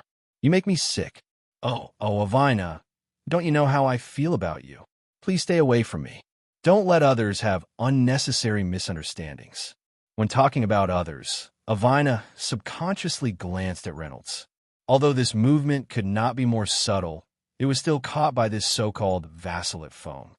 Hey, who are you? I'm warning you to stay away from our families, Avina. Vacillate phone ran to Reynolds, who was in his uncle form, and questioned him. Hey, you're a bit arrogant. How dare you talk to me like that? Reynolds did not back down and directly looked at Vacillate phone. You very well. Do you know who I am? I'm the eldest son of the second-class, noble Vacillate family. Hey, so what? In Reynolds' eyes, this young man was a bit too arrogant. Usually, he was the one who bullied others. This time, he was the one who was being bullied. This was intolerable, and he dared to provoke his dearest student. Okay, just you wait. Vacillate phone took a few steps back and glanced at the team in front of him. Avina, wait for me. Our team will definitely win the final championship. Then I'll ask His Majesty to let you be my wife. I'll love you dearly. Vacillate phone licked his tongue as he spoke. His eyes seemed to be filled with endless desire. So many beauties, they're all mine. When he left, he turned back to look at Reynolds. He was probably trying to intimidate him. Unfortunately, it did not seem to have any effect. Chapter 652. Reynolds looked at Vacillate Fang's back and habitually put his index finger on his chin. No one knew what he was thinking. Huakai, who is that guy? That guy is called Vacillate Phone. He is the eldest son of the second-class noble Vacillate family. He is also one of the contestants of the Wind Magic Academy. When I was young, he kept pestering me at a party. It was so annoying. Wind Magic Academy. What about that person? He's okay. He's quite enthusiastic, but I don't know why I dislike him. Huakai suddenly thought of something. Teacher, don't misunderstand. I really have nothing to do with him. You have to believe me. Of course I know. Reynolds touched Huakai's head. Huakai's face suddenly turned red. Wind Magic Academy was also one of the popular contestants of the 7th school jumping competition. Its overall strength was not weak. Damn it, that guy actually dared to do that to my Huakai. At this moment, Vacillate was hiding in a corner and secretly watching Reynolds and the others. And those beauties, especially the red-haired one, I like her too much. Let's wait and see. Hee, all of you will be mine in the battle on the isolated island. Vacillate seemed to have seen Renaud glance in his direction as he secretly recited the words. Does he know that I'm here? Sun Mengshu Magic Academy was one of the popular contestants of the championship. Its popularity was no less than Canfire Sky Magic Academy and Bright Dragon Sky Roar Magic Academy. Hello, please show me the Academy's certificate. Oh, okay, please wait a moment. According to the procedure, the teacher leading the team needed to show the certificate given by the Academy. Otherwise, some people who wanted to fish in troubled waters would be involved. That would be bad. Therefore, Reynolds searched in his black disk for a long time. Just as he was searching, suddenly, people came and bumped into Reynolds. "Hey, watch where you're going." Reynolds picked up the certificate that fell on the ground. It was a blue letter with the Academy's badge. Those who bumped into Reynolds didn't seem to hear his voice. They directly ignored him and handed the invitation letter to the service staff. After hurriedly going through the procedures, they left in a hurry. They didn't say a word in the middle, giving people a very cold feeling. "What? It's so annoying to be so arrogant." Avina pouted and said with some dissatisfaction, "Why are the beasts here?" Reynolds could clearly sense the unique aura of the beast race from the three of them. Avina seemed to have also sensed the aura of the beasts, as she looked at Reynolds with a puzzled expression.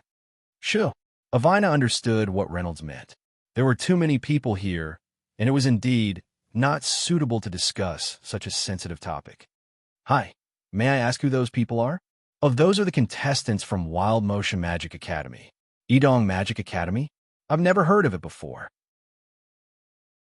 "Yes, this is a magic academy that was just established a few months ago." "Okay, thank you."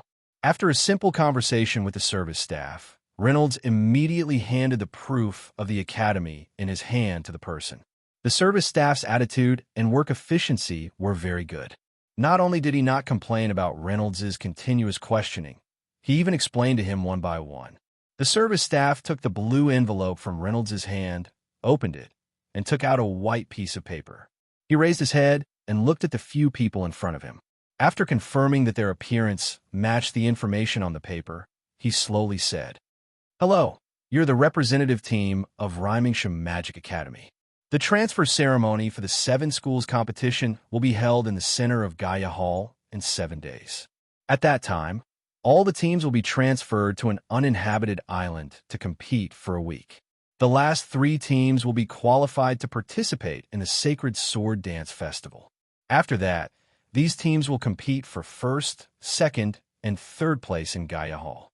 Please wait at the entrance of Gaia Hall at noon a week later. There will be relevant personnel to guide you. Do you have any other questions? No? Then I wish you all the best." After coming out of Gaia Hall, the next step for Reynolds and the others was to find a place to stay. Although Pengsheng had prepared accommodation for all the contestants, most of the contestants would live together. In other words, the officials would rent out some hotels for the contestants to stay in. However, in that case, they would face the crisis of information being leaked. After all, every team now wanted to thoroughly study their competitors as soon as possible, including Rymingsham Magic Academy, Candlefire Magic Academy, and Bright Dragon Tianshao Magic Academy. Therefore, in order to avoid more information being leaked, Reynolds did not intend to bring Avina and the others to stay in the hotels provided by the officials. However, there are many people who had the same idea as Reynolds and the others, so almost all the hotels now showed signs of being full. After asking around 7 or 8 streets, they still could not find a place to stay. Could it be that I, the great Demon King, have fallen to the point of wandering on the streets? The problem of accommodation could not be solved first. If there was no other way, they could use Space Jump to return to the small wooden house in the forest and stay for a few days. They would come back a week later. Now, the most important thing to solve should be the problem of food. That's right, it was already around 2 o'clock in the afternoon, but everyone had been busy with the procedures of the 7 schools jump and did not think about eating at all. Sure enough, when people are idle, it's easy to feel hungry. No, it's a demon. Reynolds then sighed. Am I so hungry that I'm complaining about myself? Reynolds looked at the street. Every type of food was priced at a price he couldn't afford. Due to the increasing number of big shots, these hawkers had raised their prices many times over. Even the cheapest bowl of noodles cost a silver coin. At this moment, Reynolds suddenly heard a strange sound. Sniff, sniff, sniff, sniff. Reynolds looked down and found that there was a child next to his left foot sniffing his smell with his nose. It was a little boy, quite fat. Chubby? Reynolds had a deep impression of this child. Previously in Wildflower Village, in order to prepare carrots for Abai, Reynolds used a small piece of magic gold to trade with a hawker. It was at this time that Chubby jumped out and told Reynolds that the deal was not fair at all. Chapter 653. In this era where people's hearts were sinister, Liliana left a deep impression on Reynolds like a clear stream. "Uncle, I think I've smelled your scent somewhere before." "Liliana, why are you here?" Liliana raised her head in confusion. "Uncle, how do you know my nickname is Liliana?" Reynolds squatted down and instantly removed his uncle's appearance, then changed back to his original appearance in an instant. He didn't attract anyone's attention at all. "You're the person I met in Wildflower Village." "Oh, I didn't expect you to still remember me." "Yes, you're very handsome, so I remembered you." That's called handsome. Let's not talk about this first. Why are you here? Why aren't you licking your candied haws in Wildflower Village?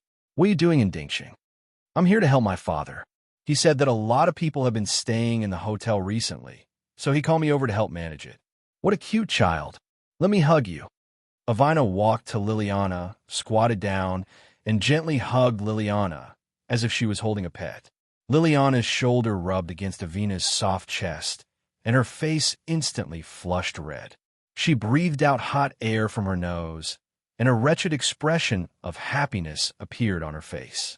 This was the most straightforward definition that Avina, Natalia, and Abai gave Liliana in an instant.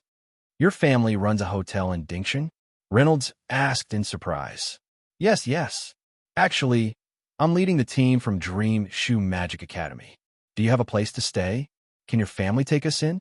Just like that, Liliana led Reynolds and the others to the hotel run by her family. The hotel wasn't far from here, and they arrived after a few turns. Otherwise, his parents wouldn't have let Liliana go so far alone. Standing in front of the hotel, everyone realized how naive their previous idea was. The floor was made of stone, the walls were painted with ordinary white paint, and the bed was a very standard model.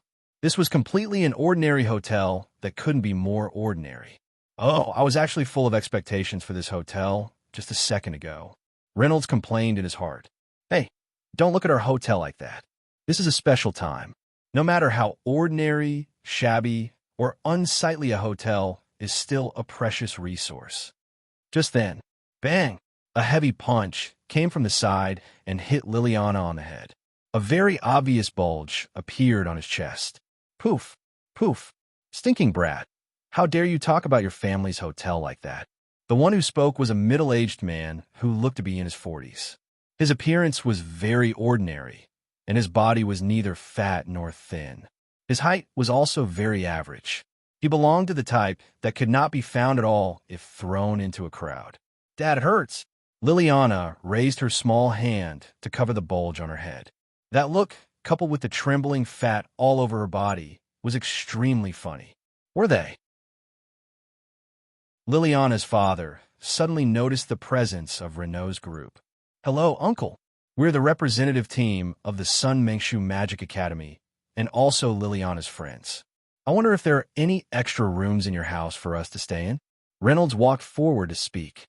This guy always pretended to be serious in front of outsiders. "Alas, although it's a little shabby, I'll make do with it. After all, a house was just a place to shelter from the wind and rain." Reynolds did not have a so-called family, so he did not need the role of a heartwarming harbor. As for food, it should be barely enough for him to get some from Avina. As for who? Humph! How could there be anything comparable to our Albai's soft body? "Oh, I suddenly have a bad premonition." Albai shuddered. Why did I feel that Reynolds was staring at me with bad intentions just now? Could it be? Bai decided to find a place to hide its precious carrots later. "You are the Sun Mengshu Magic Academy, one of the favorites to win the championship?" Liliana's father suddenly became very excited. "If our hotel once had such a big shot living in it, our business will definitely have a promising future." Thinking of this, Liliana's father was already drooling. "Is there no more rooms? Sorry to disturb you. Let's go." Oh, how can there be no empty rooms when such a distinguished guest is here? But what's wrong? But it's a special time now. Although our hotel looks like this, there are actually many people staying in it. Now, there are only 2 rooms left," Liliana's father said with some embarrassment. There are only 2 rooms. How can the 5 of us stay in them? Let's find some other places to try." Avina stood behind and said with dissatisfaction, 5 people in 2 rooms. Doesn't that mean? I think it's a very good choice to stay here. Natalia suddenly thought of something. I prefer to sleep in a big place, Reynolds said on the side. Even though she had already decided to sleep on Abai's body, she couldn't say it so bluntly. Who knew if Ai Wayna, who was gluttonous and sleepy, would come over in the middle of the night to snatch Abai away? Lilith, what do you think?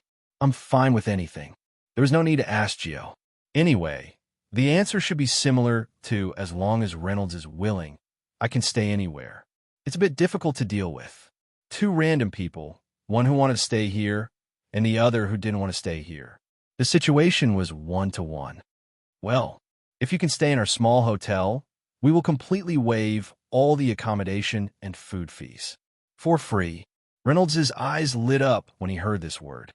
Ahem, we'll stay here. Therefore, under the temptation of free accommodation and food, Reynolds stayed in this hotel run by Liliana's father. When he came in before, he glanced in advance. The name of this hotel was Everyday Hotel.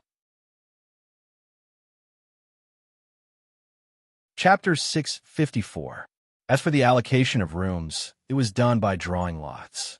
Considering that Renaud was a male, in order to take care of the remaining females, Renaud's room became a swinging location. What did that mean? In other words, Reynolds would stay in this room for 1 day and then go to another room to rest the next day. Teacher Reynolds can always stay in the same room as me. Natalia looked at Avina, who was in the same room as her. Avina was changing her clothes. After the battle with the dark demons, some of the flesh on her body had disappeared, but after a few days of hard work, Avina finally found it back. I feel a chill. Avina could clearly feel that Natalia was looking at her with an unfriendly gaze. Avina turned her head awkwardly. What's the matter? What the hell? Their rooms were opposite each other, separated by an aisle, and the arrangement of rooms was that Avina and Natalia were in one room, Lilith and Dove in the other, and Renaud in the other. 5 people and 1 rabbit hurriedly came to the dining room under Liliana's lead. The decoration of the dining room was very simple, but they could feel a trace of natural beauty from within. The ancient wooden table was painted with a layer of brown paint and decorated with brown. It looked like a large tree growing out of the ground. Several hemp ropes were tied under the ceiling in a crisscross pattern, and real branches and leaves were hung on them. Some special magic tools were used to add a floral fragrance. It felt like eating in the wild, and it whetted one's appetite. Why is the decoration of the other facilities so bad? But this dining room's decoration is put in a lot of effort. That's because my father said that a man must return to the primitive, and the wild is supreme. Ha ha ha. As Liliana spoke, she even imitated her father's expression and tone. She even shouted out that strange laughter. Brat, you're slandering your father again. Bang! Liliana's father walked out of the dining room and punched him in the head again. Liliana's father held a metal plate in his hand. There were many dishes on it, all of which he had made himself. I haven't introduced myself yet. My name is Tang Skinny. I'm Tang Pong Pong's father. Poof! The name. Avina. Avina almost burst out laughing when she heard the names of these 2 people, but she was choked back by Natalia in an instant. It's fine, it's fine. I'm used to it, ha ha ha. Tang Shopong placed the dishes on the table. There were a lot of things on the table. It was definitely not something that could be eaten by 5 people. If it's not enough, just ask me for more. I'm at the front desk. Well, okay. After a simple bite, they found that the dishes cooked by Tang Shopong were unexpectedly delicious. The appearance was already very good, but they really didn't expect the taste to be so special. Everyone quickly swept away all the food and even ordered a few more dishes. Of course, the main force of the battle was mainly focused on Reynolds and Avina. As everyone knew, people would feel very sleepy after dinner. Reynolds went back to his room early to sleep. Originally, Abai had already planned to go out around 8 or 9 o'clock to see if there were any handsome guys on the street. Sigh, I've been hanging out with Reynolds and the others recently. I don't have time to have fun. Unfortunately, the plan was not as fast as the changes. Albi was directly pulled away by Reynolds to sleep on his bed. Woo, woo, woo, my handsome guy. Oomph, oomph. Now that I've said this, is there anyone who wants to ask, why does a rabbit like Albi like handsome guys? Phew, please don't question Albi. It is an emotional rabbit that has eaten golden carrots. You will never know what will happen after eating Reynolds's test product.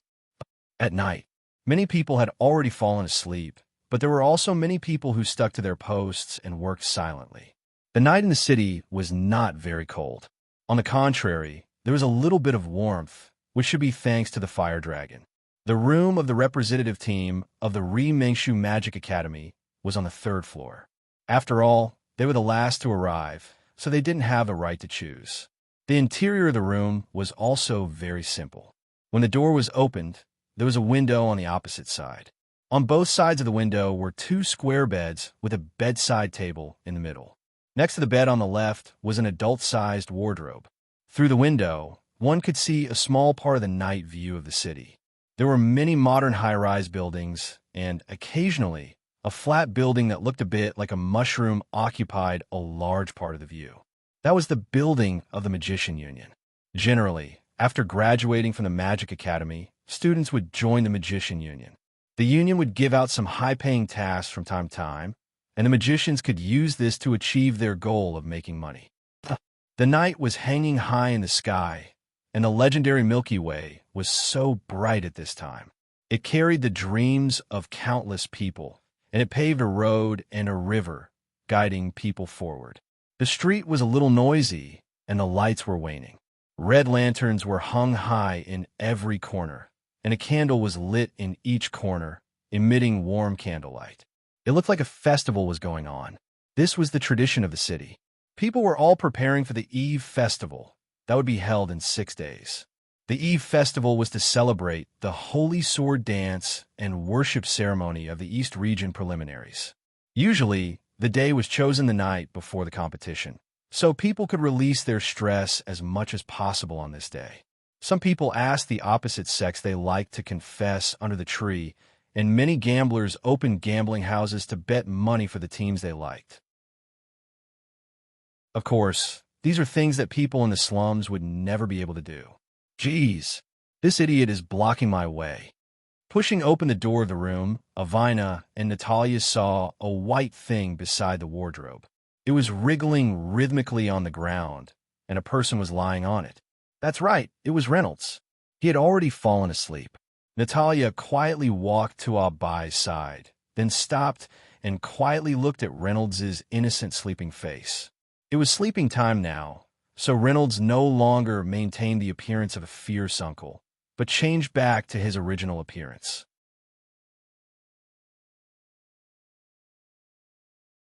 Chapter 655. Her white hair was blown up and down by Albi's panting. Her long eyelashes were gently pressed against her lower eyelids, and her body was constantly moving up and down with the rhythm of her breathing. So cute. Natalia's face turned red. I really don't understand how he can have such powerful strength. He clearly looks about the same age as us. This is teacher's secret. Natalia said it like a love-struck fool. Ivana seemed to have suddenly thought of something and pulled Natalia to the bedside and said softly, "Hey, Natalia, what kind of person do you think our teacher Reynolds is? He always feels so mysterious, and his strength is so strong. Now that you mention it, it seems to be true." Natalia thought for a while. Who cares? Anyway, wherever teacher Reynolds is, I will be there. Seems like you are really hopeless. After that, the two hurriedly went to bed. Just now, when they walked around the streets, there were so many people that they almost died. And so, until the next day, there were more and more people coming and going on the streets, and many of them were contestants who came to participate in the 7 schools competition. Reynolds woke up with a start. Originally, he had already dreamed that there was an incomparably huge chicken drumstick flying towards him, and he had already opened his mouth to welcome its arrival. Strange, what is this thing? Reynolds licked the chicken drumstick in his mouth and found that it was tasteless. He spat it out, turned over, and his consciousness fell into a blurry state again. Reynolds! A very ear-piercing sound like an explosion woke Reynolds up. What's wrong? What's wrong, earthquake? Reynolds hurriedly sat up and looked around in a daze. That's not right. I remember that I slept beside the cabinet yesterday. Reynolds found that his position was on the floor between two beds. While I was gone, it probably threw him on the floor and went out to look for food. Reynolds saw Vina on the bed looking at him from a condescending angle. She crossed her legs, and looking at her messy hair, she should have just woken up. What's wrong? What are you shouting for? You disturbed my sleep. Seeing that nothing happened, Reynolds went back to sleep. Bang! Avina stood up from a bed, stepped on Reynolds's face with her right foot, and kept rubbing it. Are you crazy? I just fell asleep. Why did you suddenly get up and lick me? 5 small and dainty toes covered Reynolds's entire face, and a faint smell of sweat entered Reynolds's nose. Aya, stop stepping. I was wrong. It was just a dream. Reynolds understood that he had been eating Avina's feet like a chicken drumstick until now. So disgusting. I want to vomit. What did you say? Do my feet make you want to puke? That's not what I meant. Avina's attacks became even more ferocious. Wait a minute, this feeling of being ravaged is quite satisfying. Reynolds seemed to have awakened something incredible. After the little commotion of waking up, everyone went downstairs to the cafeteria. Tang Xiaopong was best at cooking noodles, and this was also a delicacy that Reynolds often mentioned. Boss, give me 3 more servings of super invincible whirlwind noodles. Okay. Reynolds secretly glanced at Avina with some complaints. It's all your fault. Otherwise, I could eat 3 more bowls. For these young people, as long as they didn't have any plans for the next day, the word morning didn't exist in their dictionary. When they woke up, it was already 11 or 12 o'clock. Combining breakfast and lunch together was the most classic combination. After finishing his meal, Reynolds walked out of the daily inn in satisfaction.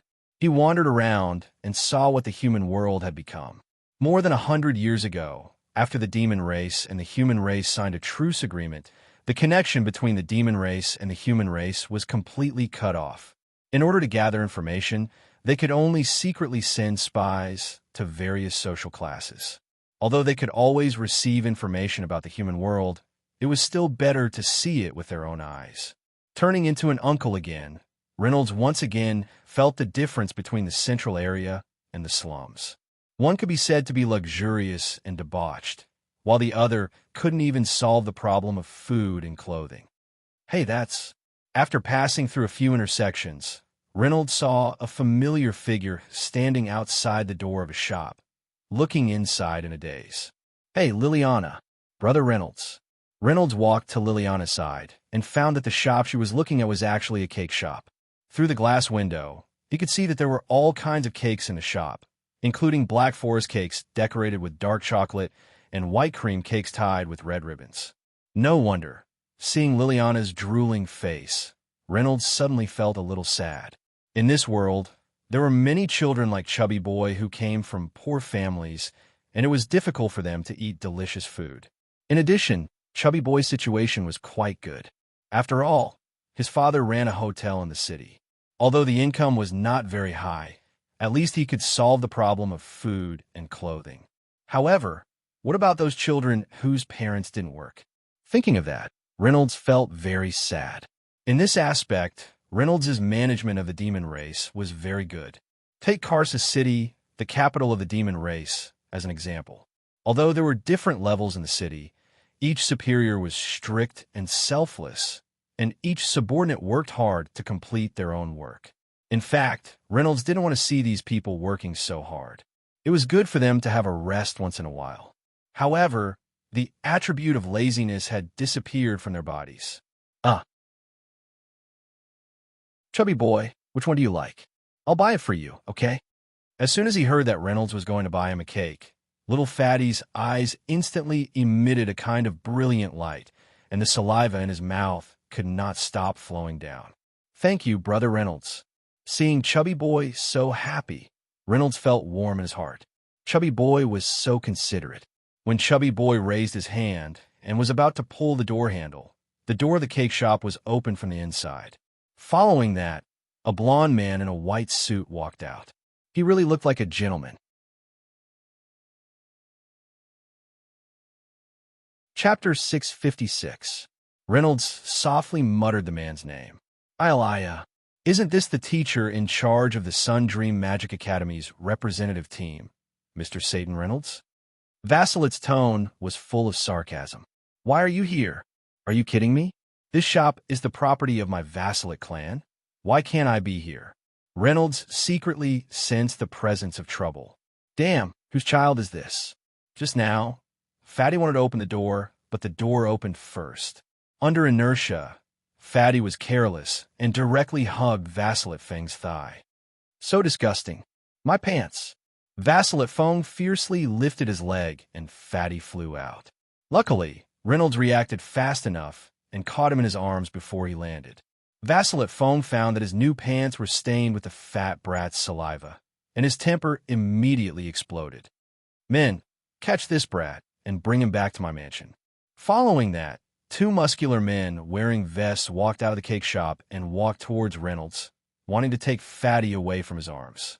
The two men grabbed Fatty's clothes, but they didn't expect that the man in front of them, who was much smaller than them, would actually grab their wrists and then flip them over. The two men spun in the air and fell to the ground after spinning 720 degrees in the air. My wrists. It seemed that the two men's wrists were already broken. Seeing Reynolds' strength, Vacillate Feng felt that it was a bit troublesome. At first, he only wanted to use this child to vent his dissatisfaction with Reynolds, but he didn't expect that Reynolds would actually make a move. One must know that a teacher in the Sun Dream Magic Academy was definitely not a softie, not to mention the person who led the team to participate in the 7 schools competition. Satan, I'm warning you, this child dirted my new pants. These are clothes that my Vacillate clan specially asked a master to make. How expensive are they? Look at this fat brat's poor appearance. He can only compensate me with his life. What? Are you going to compensate me for him? Vacillate Feng thought and found a legitimate reason to make things difficult for Reynolds. Name a price, Reynolds said domineeringly. 1,000 gold coins. Reynolds glanced at Vacillate Feng's robe. Although it looked nice and was made of top-notch materials, it was far from being worth 1,000 gold coins. This piece of clothing was worth, at most, 100 gold coins. She's still making things difficult for me. Just as Vacillate Feng Yang was feeling smug, Renault suddenly asked him a question. If I give you 2,000 gold coins to help me kill a cripple, will you do it? 2,000 gold coins? 2,000 gold coins was equivalent to a day's worth of currency in Dingxing. One could only imagine how much money that was. Cripple?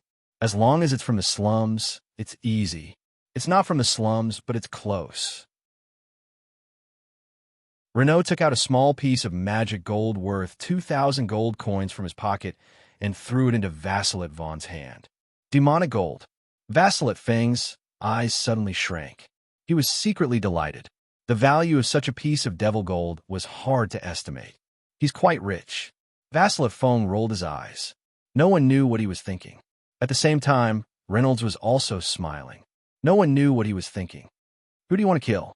I'll tell you in a few days. After saying goodbye to Vacillate Feng, Renault found another cake shop and bought a cake for Fatty. Fatty chose a black forest cake with black hair all over it. There was a pole in the middle of the cake. Don't think too much about it. It was purely for decoration. The two found a bench in the park and sat down. For the poor among them, a luxurious thing like cake was really a delicacy in the world. After a brainstorming session about whether they should take the cake for themselves or bring it back to share, Renault decided to buy another cake and bring it back for Natalia. Is it delicious, Fatty? Yes. After sending the cake back to the hotel, Renault went somewhere to play again. Hey, Sister Gio, can I ask you a question? In the room, Avina asked weakly. In fact, AI Wayna had been thinking about the next question for a long time. If she opened her mouth about some things, then the relationship that she had built up all this time might be shattered. Ha ha ha, this might be a little inconvenient. Judging from the atmosphere, the tone, and the attitude, Gio could vaguely guess what Avina would ask. We have met before, right? Haha, what are you talking about? Didn't we just meet half a month ago? Stop lying. You're actually a demon, right? Shit. Gio felt like she was flying. Her brain, which she didn't use often, was spinning rapidly, trying to find the answer to this question. How is that possible? The demon race is a ferocious creature. How can I be a demon? Gio shrugged and denied in a playful tone. Stop lying to me. Unexpectedly, with a shout, AI Wena's emotions swelled to the extreme. A few drops of tears unconsciously flowed from her eyes. The huge teardrops flowed down the sides of her nose, past her mouth, and smashed onto the floor. Demons had very good hearing. The sound of the teardrops falling on the floor was like a dagger, making Gio's heart ache. Well, Gio didn't know what to say. Occasionally, she thought of something, but didn't know how to say it. Hey, Sister Gio. 12 years ago, my parents were killed in Hope Village. At that time, I was so scared that I even thought of committing suicide on the way to escape. However, when I thought that there might be someone else in this world who loves and cares for me, I gave up on the idea. AI Wayna stuttered, and Gio couldn't help but feel heartache. Later, when I was in danger, you showed up. I'll never forget your hair, as hot as the sun. You gave me a second chance at life, and I've treated you as my biological sister ever since. I've been looking for you for so many years, and I've been looking for you ever since. Finally, I found you.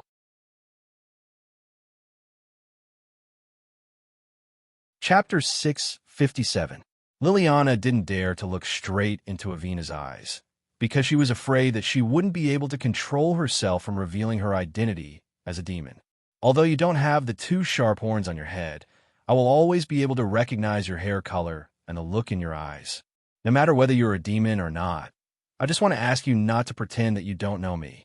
Woo, woo. Finally, Avina said the words hidden in her heart, and she felt much more relaxed.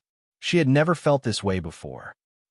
In the next moment, Liliana walked up to Avina, who was crying, and held her in her arms. I'm sorry. I didn't take your feelings into consideration. It's just that. Liliana bit her lips. It's just that there are some things that I really can't say. It's been so hard on you all these years. Avina felt Liliana's warm hand on her head and kept rubbing it, just like how an older sister comforted her younger sister. If you want to cry, just cry it out. This sentence was like a bayonet that pierced deeply into Avina's heart. The grievances and troubles that she had suffered for so many years finally burst out like a flood that had been accumulating for a long time. Woo woo. Avina buried her head in Liliana's chest. At this moment, she was like a child, so spoiled and pure that people couldn't help but want to love her. The two of them hugged each other for a long time. At this moment, silence was better than words, and this state lasted for a long time. They would never know that there was a person behind the door who heard the whole process. Reynolds leaned against the wall of the aisle, holding the remaining cake in his left hand, supporting his whole body with his left leg upright, and his right leg was half bent. Only the tip of his foot maintained his balance. Oomph. Reynolds shook his head. In this short period of time, he had thought a lot about the future, the fate of the demon race, and the survival of mankind. There was a window every few meters on the aisle. Looking through the window, there would always be a big moon above the laughing people, silently admiring them. The next morning, Natalia stretched herself as usual and got out of bed. But as soon as he put his feet down from the bed, he felt a familiar touch from the soles of his feet. He looked at the softness and size. Reynolds. Natalia guessed that it was Reynolds again, but this time it wasn't his face, but his stomach. Poof! Reynolds was so scared that he almost fainted. He was sitting and dreaming when his stomach was suddenly stepped on. Who could continue to ignore it and continue to sleep? What's wrong? What's wrong? Another earthquake? Natalia raised her sandbag-sized fist, wishing she could punch the person in front of her to death. Tell me, why are you sleeping in our room again? Weren't you supposed to sleep in Avina's room last night? Because I think the floor here is very comfortable. Reynolds said an excuse that even he couldn't believe. After what happened in their room last night, who would dare to go in and ruin the warm atmosphere? Do you believe that I will slap you to death? Oh, wow. At the same time, Liliana gradually woke up from her sleep and yawned. Liliana secretly glanced at Avina's bed and found that she was still sleeping soundly. At this time, Avina curled up and hugged an extra pillow in her arms. Her exposed thighs made people's nosebleeds. When the light reflected on them, they actually looked so smooth like unpolished jade. Her long black hair spread out on the bed like a waterfall. Avina's breathing was very soft. Her small mouth was slightly open, and there were breaths coming out from inside from time to time. She was like a cute kitten, and people were fascinated by her. Liliana found a square box decorated with a red ribbon on the bedside table, and there was a thin piece of paper under the box.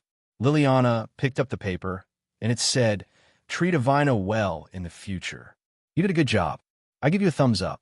There was no need to think about anything else. Judging from the ugly, crooked handwriting, it was obvious that it was Reynolds' handwriting. Liliana smiled. Originally, she didn't know how to explain to the devil about Avina, but now everything was solved. Goo goo came from her stomach, as if it was conveying some dissatisfaction to her master. It's 9 o'clock now. Liliana sat up on the bed and removed the outer shell of the square box in a few moves. Inside was the cake that Reynolds brought back yesterday. However, the cake seemed to be a little damaged at this time. The cake that was originally the size of 3 face plates was now less than the size of 3 fingers. Moreover, a lot of the cream on top had been wiped off. Of this, I have no choice. Who asked you to work so hard last night?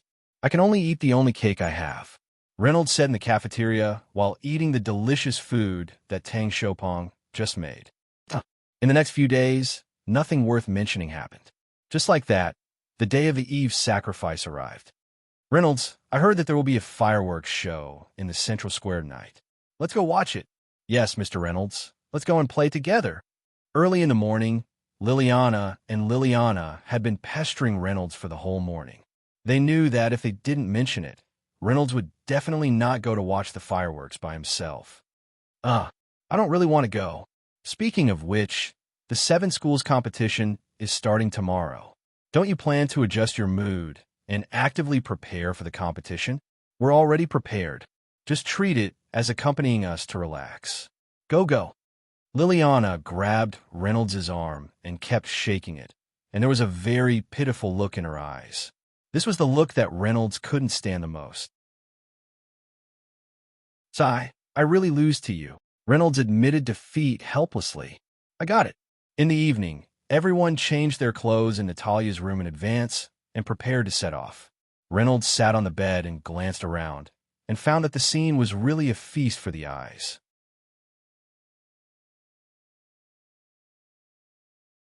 Chapter 658.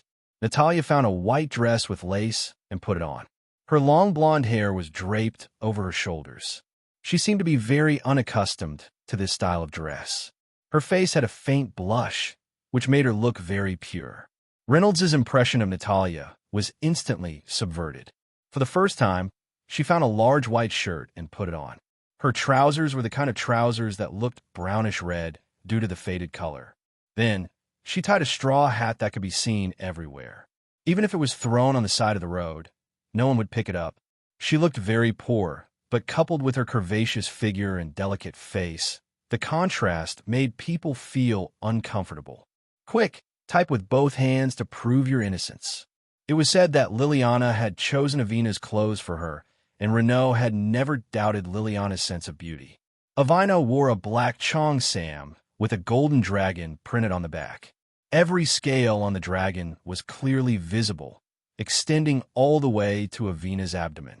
Because of the tight-fitting effect of the cheongsam, Avina's originally not very obvious figure suddenly bloomed. Although there were still some parts that had yet to develop, it was definitely one of the top ones. "Sigh, I didn't expect Avina to be so good," Reynolds thought secretly in his heart. Usually, Avina never cared about her appearance. Except for some necessary washing and brushing, it seemed that she never did anything to take care of her skin. On this point, Reynolds was quite surprised. Next, it was Liliana's turn. In order to cope with the lively atmosphere of the Eve Festival, Liliana specially found someone to send a very suitable dress from home. The dress was a bright and dazzling red dress with a thin white cloak on the outside. It matched with white boots of the same color. With a little light makeup, the black hair and red dress on Hua Kai's body reached a perfect balance. The two extreme colors seemed to be much gentler under the balance of white. Hua Kai's face was blushing. Her fingertips kept playing with the hem of the dress. Her eyes were somewhat shy and deliberately avoided Reynolds's gaze. It seemed that she had no confidence in her appearance. Very beautiful, Hua Kai. Reynolds gave her a thumbs up. Hearing Reynolds's praise, Hua Kai's face suddenly turned red. The blush on her face refused to dissipate. After Reynolds's praise, Hua Kai even covered her face with both hands. By the way, why are you wearing this? Are you going to participate in the Eve festival like this? Avina stood up and said in a very dissatisfied tone, What's wrong with me wearing this? Reynolds glanced at the school uniform he was wearing in the form of an uncle and was very surprised. Hey, today is the Eve Festival of Dingchang City, which is held once every 10 years. You should cooperate with us a little. Hey, I can't show my real appearance to others. I've already prepared for this. On the eve of the Eve Festival, people of noble status would wear different clothes to participate in the gathering. The streets of Dingcheng City were full of red lanterns, and all kinds of shouting could be heard. Small snack stalls were operating on both sides of the road. At 12 o'clock sharp, there would be a magic fireworks show. After the fireworks show, many people would leave because they had the extremely important competition of the 7 schools the next day. Some people would stay and snuggle up to each other to confess their love. Therefore, the Eve Festival was also regarded as a sacred festival for young people to fall in love. At this moment, Reynolds and the others were walking on the street that led to the central square. Why do I have to do this kind of thing? It's so shameful, so shameful. The people on the street were laughing and chatting. There were local tycoons, political tycoons, and noble magicians. With good wine in their hands, they were talking about the wonderful things they had done recently. Suddenly, they seemed to see a few fairies in front of them, and their eyes were fixed on them. Hey, look over there. Damn, I've never seen such beautiful women. 1, 2, 3, 4, 5. Oh my God, there are 5 fairies. Wait a second. 5? Including Avina, Hua Kai, Liliana, and Alice, there are only 4 of them. Who is the last one? I told you I didn't want to come. Walking at the front was a young girl with short white hair. She was wearing a white bathrobe with a gray pattern. Her body shape was indistinguishable, and her face was covered with a mask of the god of wealth. It was impossible to see the girl's appearance. However, the nobles who had seen countless women could tell the girl's gender just by her temperament and slight body fragrance. Since she can wear a mask, there must be a secret. Some of the nobles had already made their own plans. That's right, it was Reynolds. Under the coercion of the crowd, he had no choice but to change into this costume. TSK, so shameful. Reynolds glared fiercely at Liliana, who was walking behind him on the left through the eye holes of the mask. She had prepared this costume in advance. Why do you have this kind of thing? As the most loyal servant of His Majesty, the Demon King, I will prepare everything necessary for His Majesty. As he walked, Reynolds saw a group of people gathered not far ahead. They were gathered in a circle, looking at something with a gloating expression. The physical fitness of the demons was very good. Reynolds could clearly hear the sounds of beating and cursing, as well as the muffled sounds of being beaten.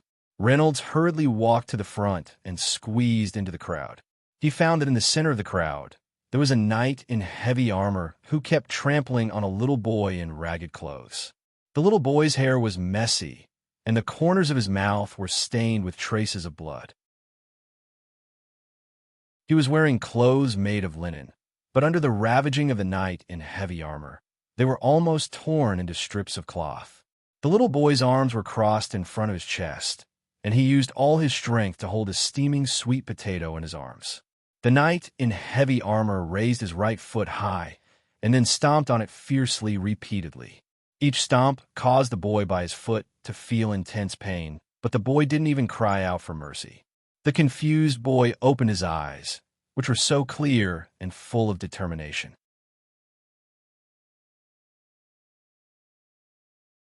Chapter 659. For a moment, Reynolds felt that the boy was looking at him. Reynolds's heart skipped a beat. Just as Reynolds was about to step forward to help, a figure appeared behind him. The golden figure and its blossoming flower-like wings quickly flashed forward. "Who's there?" Before the heavily armored knight could react, a silver-white rapier was placed on his neck. "Avina, what are you doing?" Reynolds shouted. He hurriedly walked to her side and took the rapier back from Avina's hand. "Are you crazy? Tomorrow is the competition for the 7 schools. According to the rules, you'll be disqualified if you attack an ordinary citizen." But Avina also knew that she couldn't argue with Reynolds on this matter. "No need. You go to Avina and the others first. Leave this to me." "Oh." After Avina walked out of the crowd, Reynolds saw that the knight in heavy armor was already sitting on the ground. There seemed to be some smelly liquid flowing out of his lower body. It seemed that he was scared out of his wits. The knight in heavy armor was just an ordinary adult wearing armor. He couldn't fight back against magic at all. Reynolds squatted down and helped the boy up from the pool of blood. He then put the boy's right arm around his neck. "Since I'm in a good mood today, I'll forget about you beating up my slave. Get lost." The heavy-armored knight's mood changed. He thought that he was going to die today, but he didn't expect that the other party would let him go. He hurriedly got up and said, "Thank you, sir, for not killing me." Then he staggered away. "Why are you still looking? Get lost now." Renaud shouted loudly with a deterrent-type magic. Immediately, the crowd of onlookers jumped in fright and went about their own business. Reynolds helped the boy to a bench, then called Liliana over and asked her to cast a healing magic on him. What healing? Bits of green light flickered and then flowed into the boy's body. In a short while, the boy's body had almost recovered. The boy slowly opened his eyes. His consciousness was still a little blurry, but he could vaguely hear a few words. "Little friend, what's your name?" I'm called Liliana." "Hey, Liliana, that's a pretty good name." A thought flashed through Liliana's mind. He hurriedly stood up, grabbed the sweet potato beside him, and ran over. Reynolds and Liliana looked at each other and then hurriedly followed Liliana. Reynolds used Star Survey magic to tell Avina and the other two to take a stroll nearby and that he would be back soon. Liliana didn't run very fast, and her steps were very light. It was as if she could fall with every step. She didn't know what was supporting her to continue moving forward. After a while, they arrived at the slum area. Liliana turned into a small alley. There was an abandoned building in front, and Liliana went inside. Reynolds stealthily followed him. There was a window beside him that only had a window lattice left. He secretly poked his head out and saw that in a corner of the abandoned building, there was a small patch of ground covered with withered yellow weeds. On top of the weeds lay a sickly girl who looked to be only 7 or 8 years old. She had 2 small ponytails on both sides of her head, and there was a wet cloth on her forehead. Her mouth was constantly gasping for air, and combined with the abnormal redness on both sides of her cheeks, if he guessed correctly, she should be having a fever. Liliana ran to the little girl's side and squatted down. "Maishi, how are you?" The little girl heard Liliana's voice and slowly opened her eyes. She tried her best to force a smile. "Big brother, I'm fine. Pretty good." But before she finished speaking, the little girl coughed violently. "Cough, cough. Maishi, you must hold on. Big brother will find someone to cure you soon." Liliana stuffed the sweet potato that was still warm in her arms into the little girl's hand. "Eat it quickly." "No." The little girl shook her head. Big brother should eat it. Things had already come to this point, yet the 2 pairs of siblings were still so modest. "I don't know if Brother Reynolds will save me when I'm in danger." Natalia glanced at Reynolds, who was standing next to her. At this time, his face was already covered in tears. Tears spurted out from the holes of his mask like a fountain. "It's so touching. Natalia, I feel like a brick is in my eyes. I can't help but cry. Don't be stubborn at this time." Ugh, Natalia felt a little bit of regret for the idea that had just sprouted. The 2 continued to look through the window. Liliana held the little girl's right hand and then put it on her cheek. "Maishi." The little girl felt that her right hand was a little wet. She didn't expect that Liliana, who didn't beg for mercy even when she was beaten by a heavy-armored knight, would shed the most sincere tears at this time. That scene was really a rare plot in a novel. "Sob, sob, I thought that this kind of thing would only appear in novels. I didn't expect it to really happen in front of my eyes this time. Natalia, save her. Yes. In fact, Natalia had already wanted to help, but without the Devil King's order, she couldn't do it without permission. After all, everything was connected. If there was a cause, there would be an effect. It would be bad if her identity was exposed. Misty, pull yourself together. Hold on for a little while longer. I'll bring someone to save you right away. Ouch! Liliana stood up in a panic and ran to the door. But she didn't expect that as soon as she turned around, she seemed to have bumped into something and then fell to the ground. Liliana rubbed her head, then opened her eyes and looked in front of her. There were two unfamiliar figures there. One was a beautiful woman with long red hair, and the other was a person with short white hair. They were wearing a mask, but it seemed that they should be a woman. Liliana was a little dumbfounded at first. The red-haired woman was a beauty she had never seen in her life. Who are you? Oh, I just saved you. Did you forget me in the blink of an eye? Liliana recalled that there were indeed two people beside her on the bench just now. They even asked for her name, but because of Misty, she didn't seem to notice them.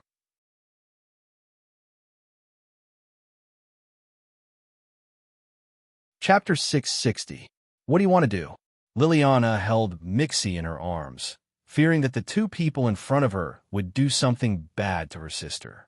Don't be so nervous. We are here to make a deal. Deal? What deal? We can cure your sister's illness, but in return, you two siblings will have to listen to my commands from now on. How about it? Liliana was a bit hesitant. Although the conditions given by this person were very tempting, and being able to cure her sister's illness was of course something that he dreamed of, this price was a bit too high. I will be fine, but my sister will definitely. As long as you can cure my sister, my life will be yours. Liliana stood up and used the back of her hand to wipe away the tears in her eyes, then patted her chest and said solemnly, a young man, you're quite good at bargaining with me, aren't you? I want both of you. I can take care of both of you. Is this person stupid? Sigh, forget it. I will help you cure your sister first. Thank you very much. Looking at Liliana's happy expression, Natalia almost laughed out loud, but she still relied on her tenacious willpower to suppress her laughter. You obviously want to help her, but you still pretend that you don't care. Natalia walked to Misty's side and used her thumb and index finger to open Misty's left eyelid. Her eyeball was a bit red, and immediately after, she retracted her finger and slowly grabbed onto Misty's wrist. Her heart is beating very fast. After a series of diagnoses, Natalia roughly knew the symptoms and the cause of Misty's illness. Natalia placed the palm of her right hand on Misty's forehead, then slowly chanted an incantation.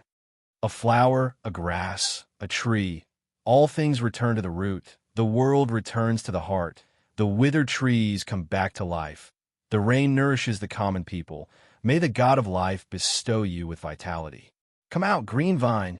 After the incantation ended, very thin and bright vines grew out from the pile of weeds surrounding Misty. They shyly crawled towards Misty.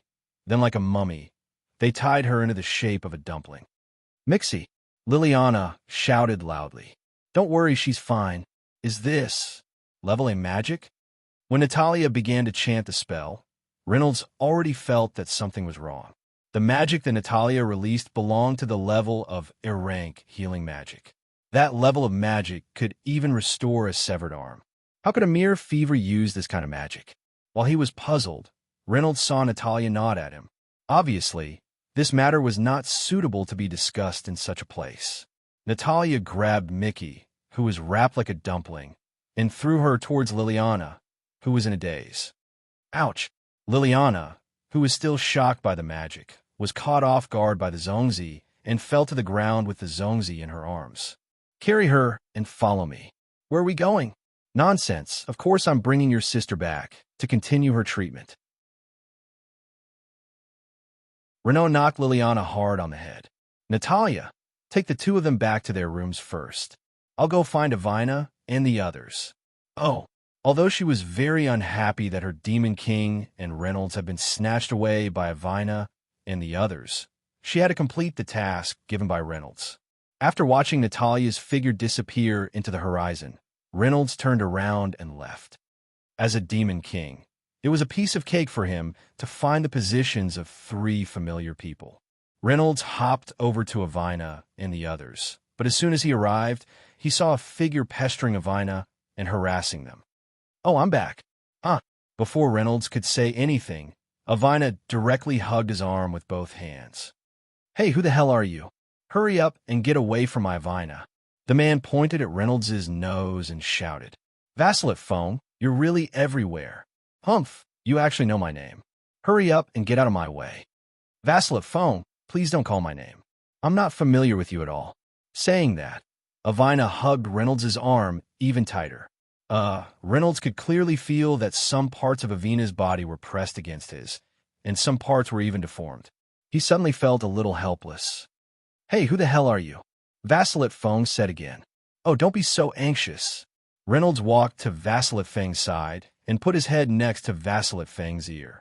"About the thing that we agreed on last time, I've already made up my mind. The person that I'm going to kill is you." You. Reynolds' words were enhanced by the deterrence magic. Not only did his voice sound extremely sharp, but it also made his words deeply imprinted in people's minds, thus creating a sense of oppression.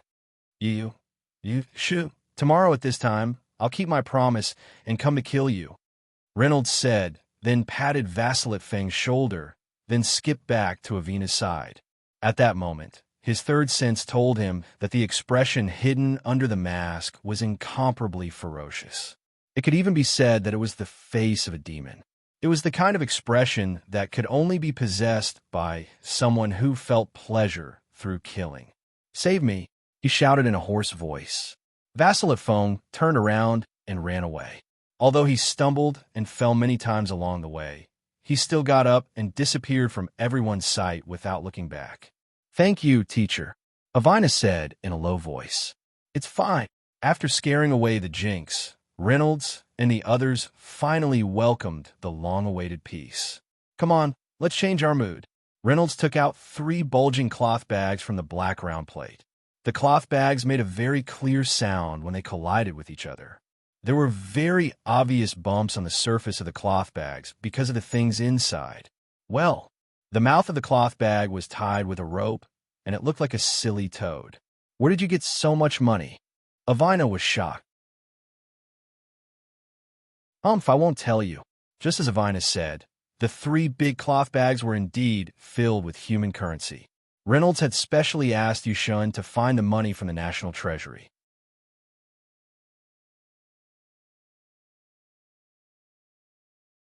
Chapter 661. Of course, what Reynolds took out was only a small corner of that enormous amount of iceberg. "Here, take it and buy some things for you guys." Reynolds threw the cloth bag in his hand into the hands of Avina and the other 2. Avina opened the cloth bag and took a look inside.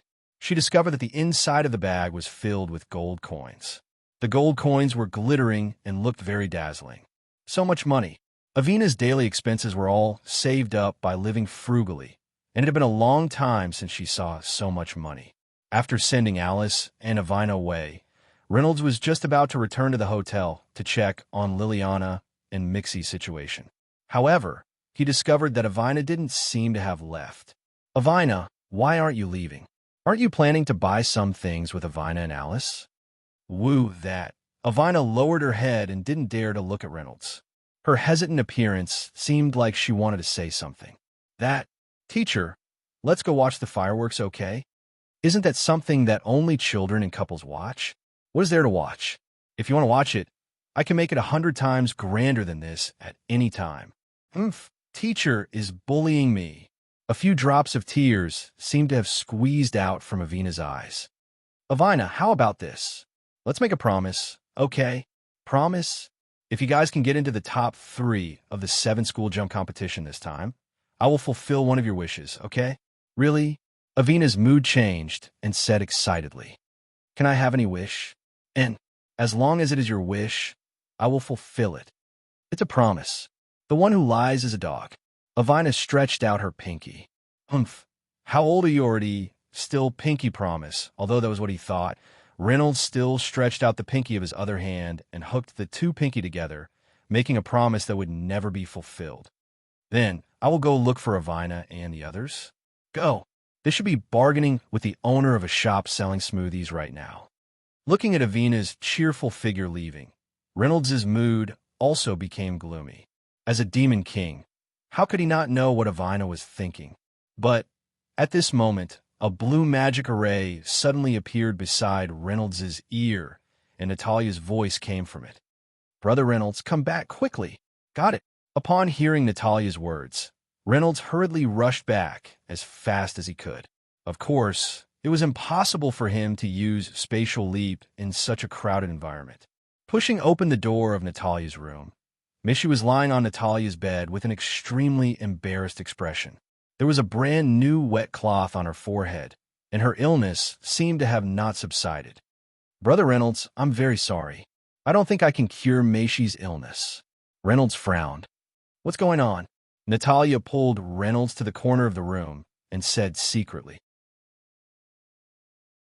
I can sense that there's a very violent magic flowing in Maishi's body, and that magic has destroyed my magic.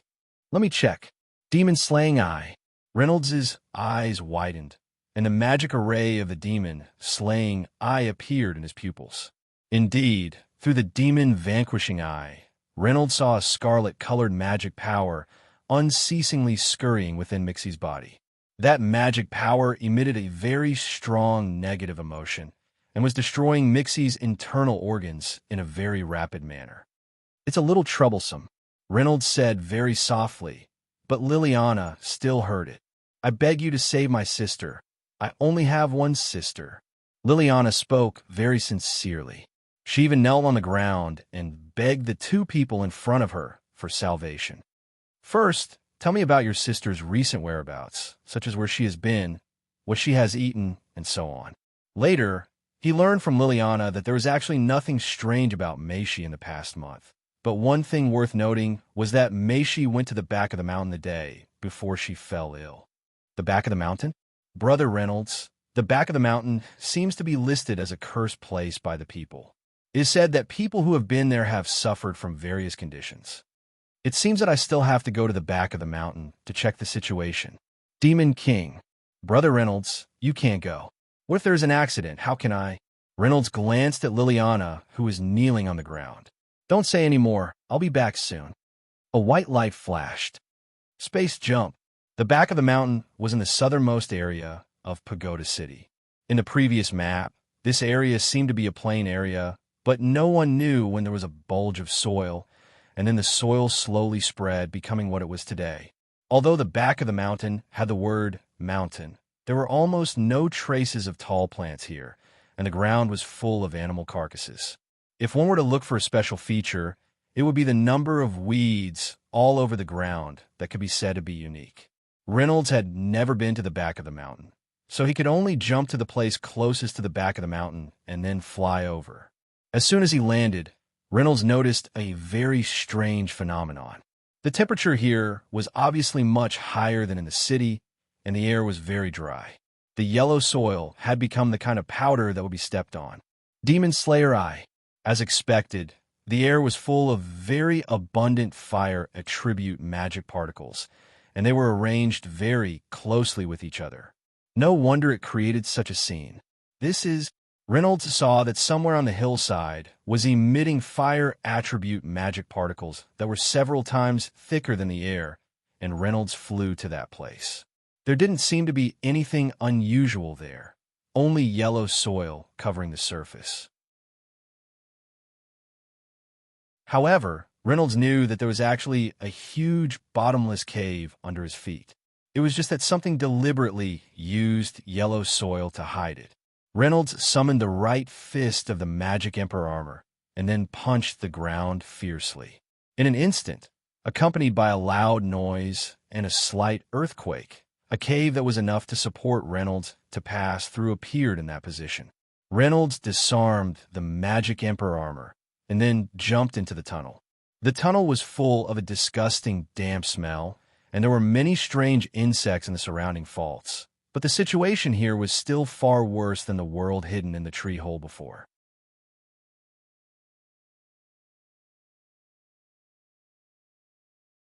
Chapter 662. We're here. The tunnel soon reached its end. It connected to a cave with stalactites everywhere. Reynolds did a gorgeous 360-degree turn and landed smoothly on the ground. He chose to kneel on one knee, which looked very cool. As mentioned before, after Reynolds's 200 years of exploration, it felt so good to do such a silly action in such a place where there was no one around. Cough, cough. Saving people is more important. Reynolds adjusted his state of mind and raised his head to look at the surrounding environment. The surroundings were very big. Based on the tunnel he had just passed through, Reynolds judged that the back of the mountain was actually a hollow place, like a cave piled up with mud. The place where Reynolds had found abundant fire magic particles should have been caused by the relatively thin layer of soil. He did not know why such a place would appear. Boom! Suddenly, a huge tail swept over from behind Reynolds. Barrier. Reynolds stretched out his right hand in front of him, and a square yellow magic array appeared in the air.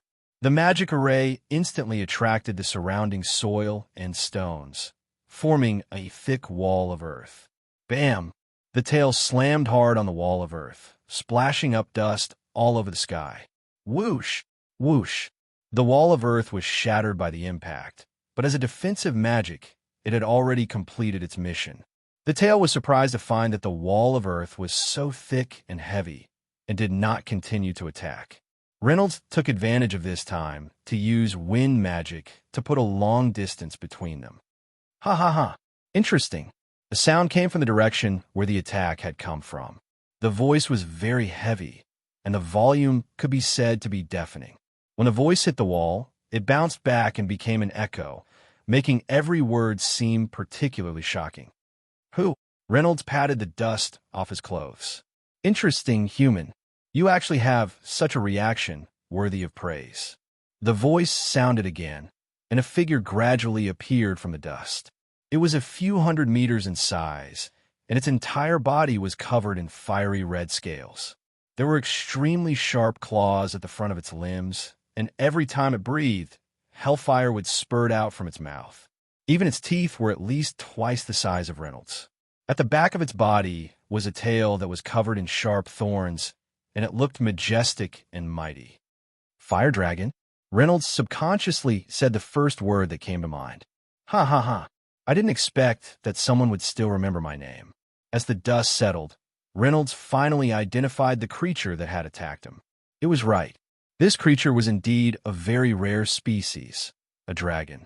Judging from the color of its scales, it should be a fire dragon.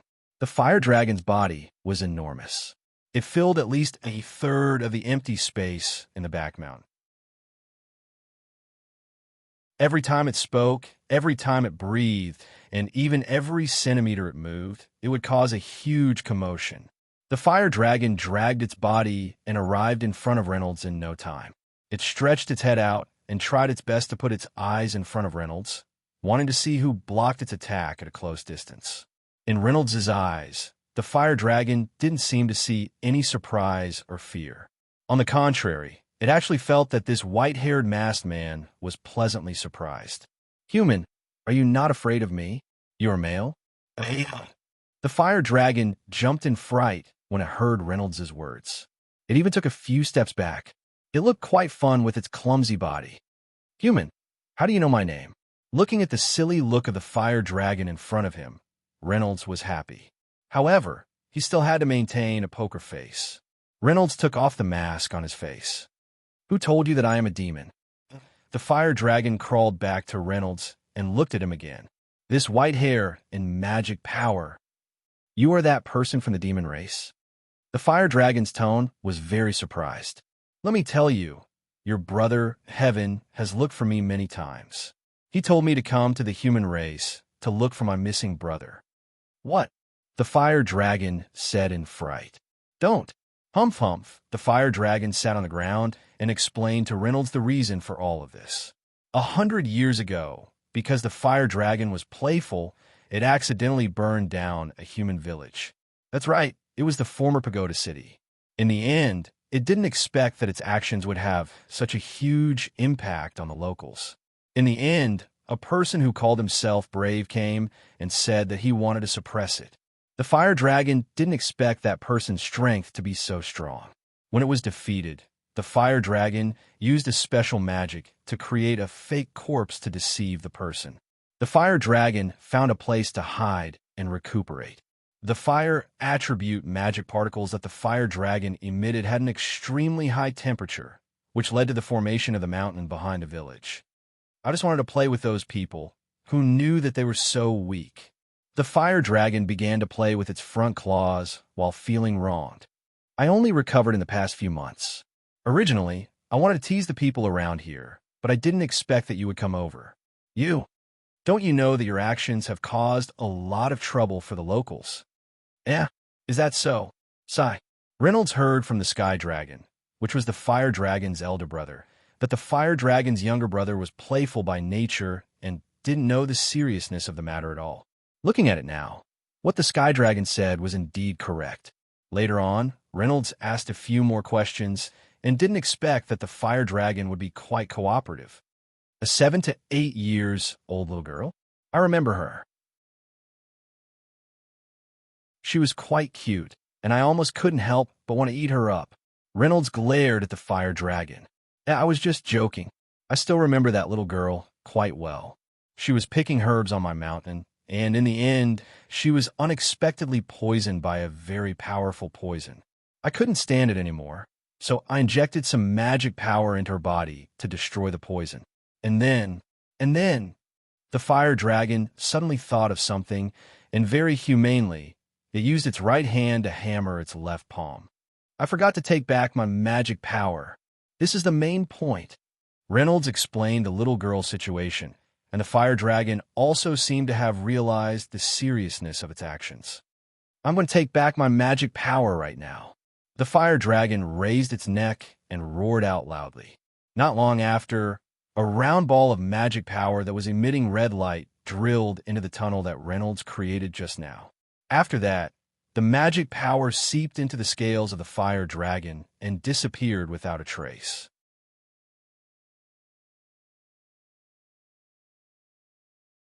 Chapter 663. Can you not tell my big brother about my matters? The fire dragon said in a feeble voice. It didn't look like a dragon with a noble bloodline at all. At this, Reynolds pretended to be very distressed. However, he had already thought of a solution to deal with the fire dragon. You also know about your big brother's bad temper. About this, I am really a little. The fire dragon followed Reynolds's words and imagined the image of its big brother in its mind. Indeed. The fire dragon subconsciously trembled. But it is not like there is no way. Reynolds changed the topic. What way? Recently, I have some very important things to deal with. If you can help me, your big brother might not be so angry. After all, my relationship with your big brother is not bad. I agree. Hey, I still haven't said what the matter is. No need to say any more, I agree. The fire dragon had always wanted to see what this influential figure of the demon race from 100 years ago looked like. Then, you should change into your human form first. If you move like this, you will attract too much attention. Oh, change. The fire dragon stood at attention, its two front claws forming a seal. Oh, a kindred spirit. Bang! A cloud of white smoke rose up, and that incomparably huge fire dragon turned into a fierce man with long hair. The man's height was more than 2 meters, and his long black hair directly reached his buttocks. His muscles were well developed, and one of his arms was as big as Reynolds's. Why are you not wearing any clothes? Reynolds picked up a lump of mud and threw it towards the fire dragon as he ridiculed. We, the dragon race, do not need the word shame. Put it on properly. Reynolds had no choice but to take out a few sets of clothes from the black disc. Although the size was not suitable, 3 or 4 pieces of clothes were pieced together. The dragon could still barely wear the clothes. With regard to sewing, Reynolds was still relatively good at it. Just like that, a human and a dragon flew out of the cave. So beautiful. The scattered fireworks blossomed in the sky and lit up the Milky Way. Red, green, and yellow flashed alternately, carrying the hopes of many people. They drew a straight path in the sky and exploded at the end. The sparks scattered in all directions like a blooming rose. Under the Milky Way on Star Island, this was the grandest event of the Eve sacrifice, and also the call to arms of the bugle horn. A new day had arrived, and the Seven Schools Leap event had officially begun. The people of Pagoda City raised their heads and looked up at the sky, silently making their wishes. Since there was still the Seven Schools jump competition tomorrow afternoon, Reynolds didn't plan on bringing Xiong back to the hotel. Don't ask why, but if this naughty dragon ran to the streets and caused trouble again, then things would be serious. After all, it was the eve of the ceremony. Many people didn't sleep at night. If a disaster were to occur, it would be a devastating blow to the city. Of course, there was another reason. That meant that there was no empty space in the room. 5 people and a rabbit sleeping in 2 rooms was already very crowded. Now, with the addition of a male whose body size was comparable to 3 people, how could it be? Calling it Huolong all day was too troublesome, so Reynolds simply called it Xiong. I didn't expect that I would have to spend the first day of my birth in the forest, sob. After settling Xiong down, Reynolds used space, jumped to return to the door of the room. I'm back. Pushing the door open and entering, Reynolds saw Gio making a gesture to him. Mixie just fell asleep. Oh, Mixie just recovered at this time, and as if relieved of a burden, she laid on Gio's bed and entered a long-lost sweet dream. That, Xiao Xiao walked slowly to Reynolds' side and then gave him a 90-degree bow. Thank you very much for saving my sister. I will abide by the agreement and listen to your orders in the future. Through the honorifics that Xiao Xiao used, one could feel his determination. I was just joking. I didn't expect that you would take it seriously. As a man, you have to keep your promises to others. Well said. But these 2 rooms really couldn't fit so many people. But fortunately, he heard that an unknown team next door suddenly withdrew from the competition. In this way, there was an extra room for Xiao Xiao and Mixie to live in. Strange, by right, the competition is supposed to start at 12 o'clock today. Why are there still people withdrawing? Forget it. Let's not think about it. Just like this, everyone finally had a fulfilling night. Regarding Xiao Xiao and Mixie's departure, this was a very hot potato. Their parents were tortured to death by those nobles when they were young. At that time, Xiao Xiao was 5 years old, and Mixie was 3 years old. In the following days, the 2 of them had been living alone. Should we bring them back to the demons? No. Otherwise Yushun will definitely kill me. Reynolds imagined Yushun's angry look. Ha! What a joke.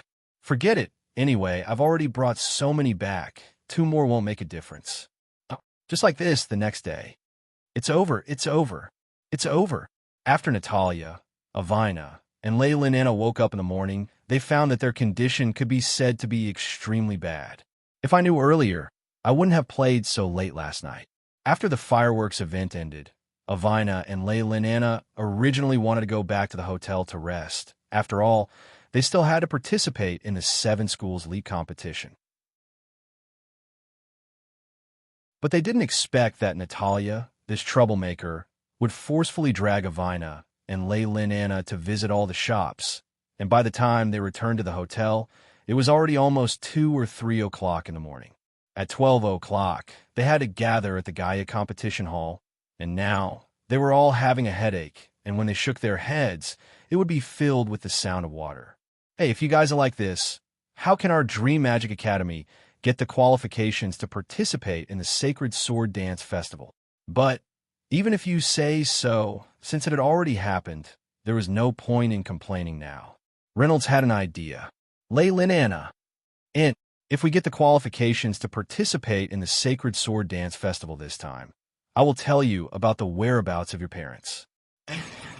Avina, here, don't forget our promise last night. Natalia.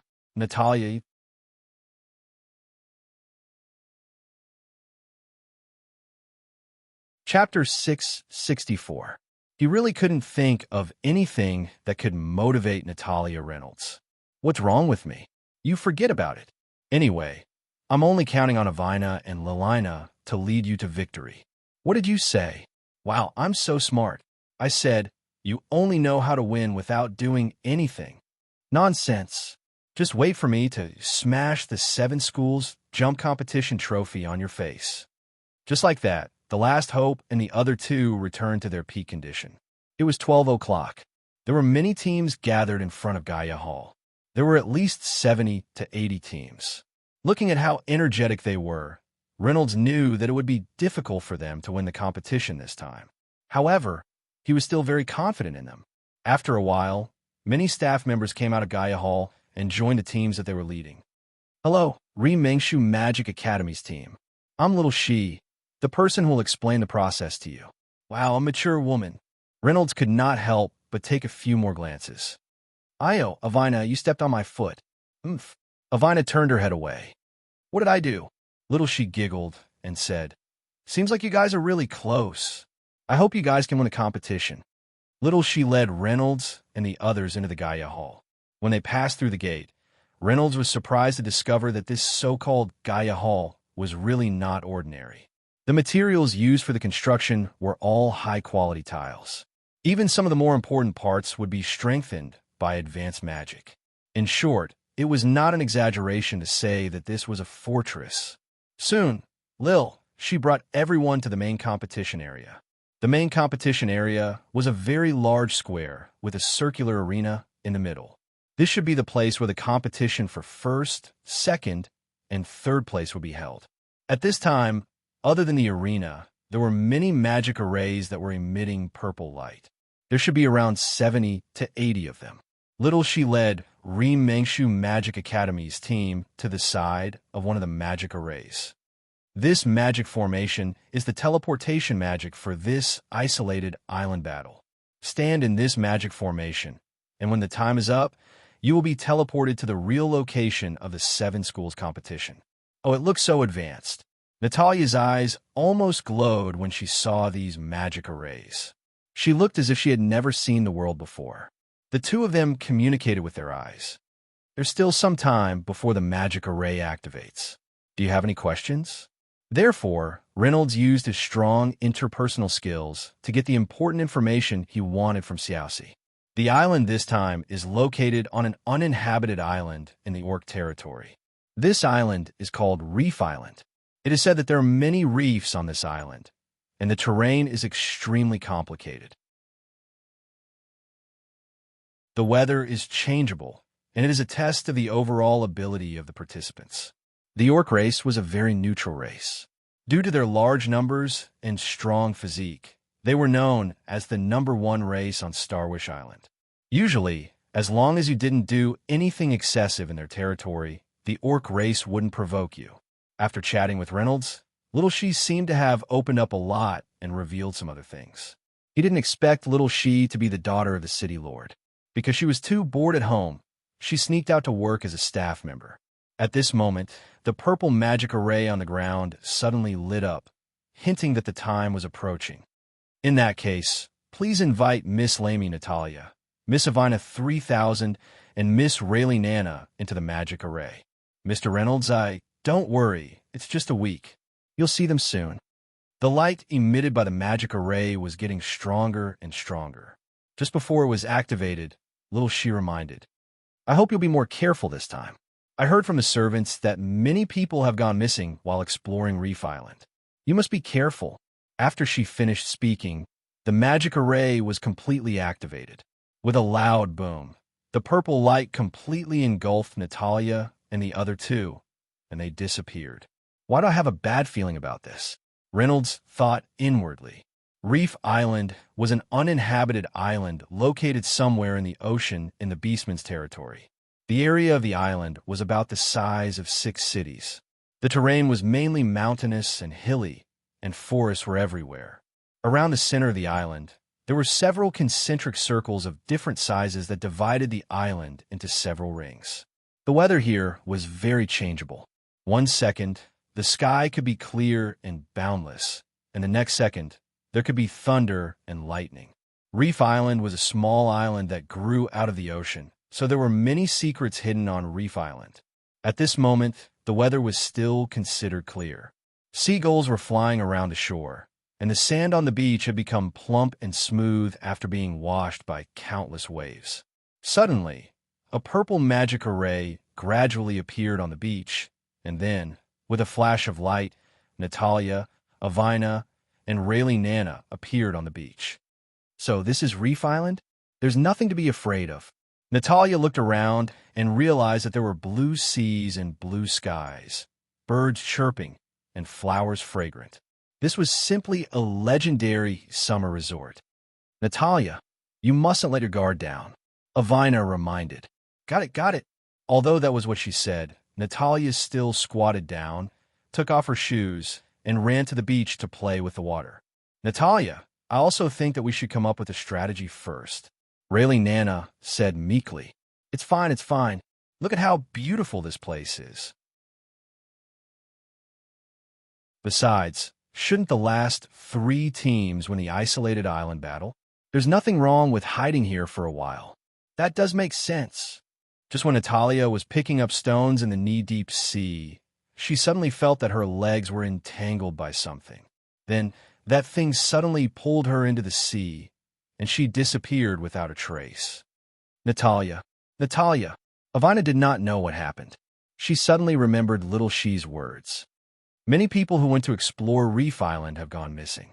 Avina immediately sensed that something had happened. She immediately chanted a spell and released a high-intensity magic spell into the sea.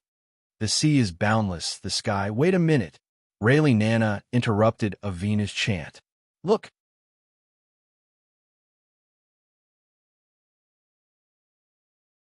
Chapter 665.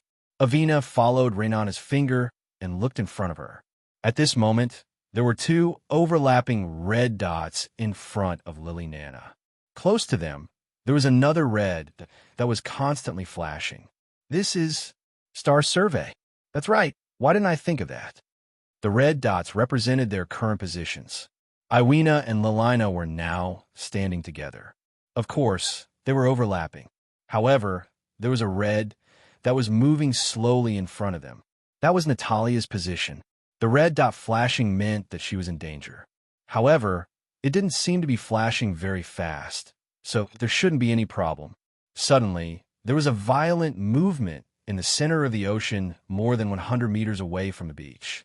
Then, a burst of water shot into the air, setting off a huge wave that was dozens of meters high. Then, the water scattered in the air, and there was a short downpour. Natalia flew out of the water. There was a very obvious mark on her right thigh. Looking at the thickness of the mark, Natalia should be tied up by something bigger. Natalia glided to the shore with the celestial wings on her back. Run! As she shouted, Natalia waved her hand vigorously to indicate that she was ready. What did she say? I don't know. I couldn't hear clearly. Natalia was at least 50 meters away from Avina and Liliana. Natalia's voice couldn't reach them at all. Finally, when Natalia flew closer, Avina and Liliana finally heard Natalia's voice. Run? Avina and Liliana were still a little confused. Why run? From the corner of their eyes, Iwina and Liliana saw dozens of 100-meter-long tentacles reaching out from the sea where Natalia came out from. They were completely black, and the bottom of the tentacles were covered with dense red suction cups. They were reaching towards them at a very fast speed. At this moment, the 2 of them finally understood what Natalia meant. Avina and Lily looked at each other and nodded. Then, they ran towards the forest behind them as fast as they could. Wait for me. Natalia adjusted her flying speed to the highest. In the blink of an eye, she was at the same level as Avina and Lily. The tentacles came very fast, but in the blink of an eye, Natalia and the others had already run into the forest. The tentacle that had lost its target crawled on the beach like a snake. It seemed to want to continue its pursuit, but it seemed to be afraid of something in the forest. After a moment of hesitation, it obediently returned to the sea. We're saved. That thing didn't chase after us. Great. Natalia and the other 2 sighed as they hid behind a big tree. Avina stuck her head out from behind the tree trunk and glanced at the beach. She heaved a sigh of relief when she confirmed that the unknown thing was not dangerous. Natalia, what's that? Avina pouted and complained. I don't know what it is either. When I was picking up stones in the water just now, that thing suddenly pulled me into the water. Fortunately, I reacted quickly and cut off one of its tentacles. That's how I managed to escape. Miss Xiaoxi is right. Seems like this island is indeed very dangerous.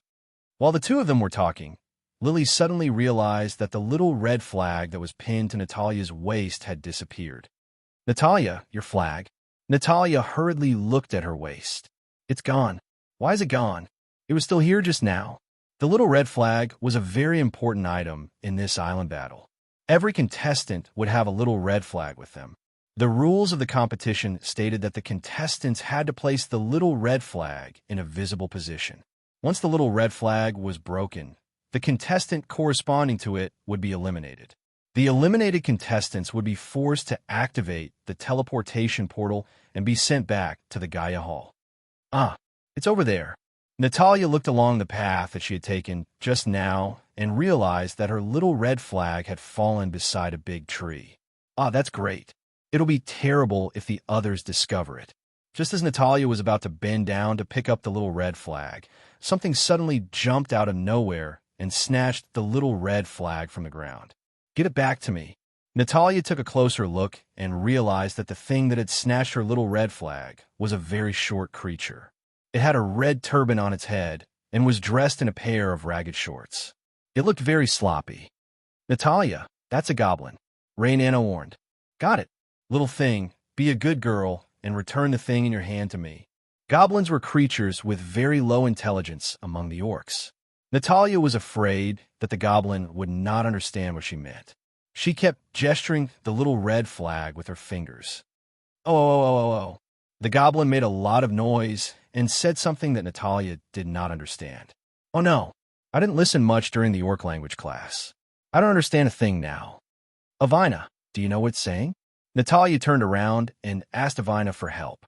No, although I've learned the orc language, I don't know how to speak the goblin language.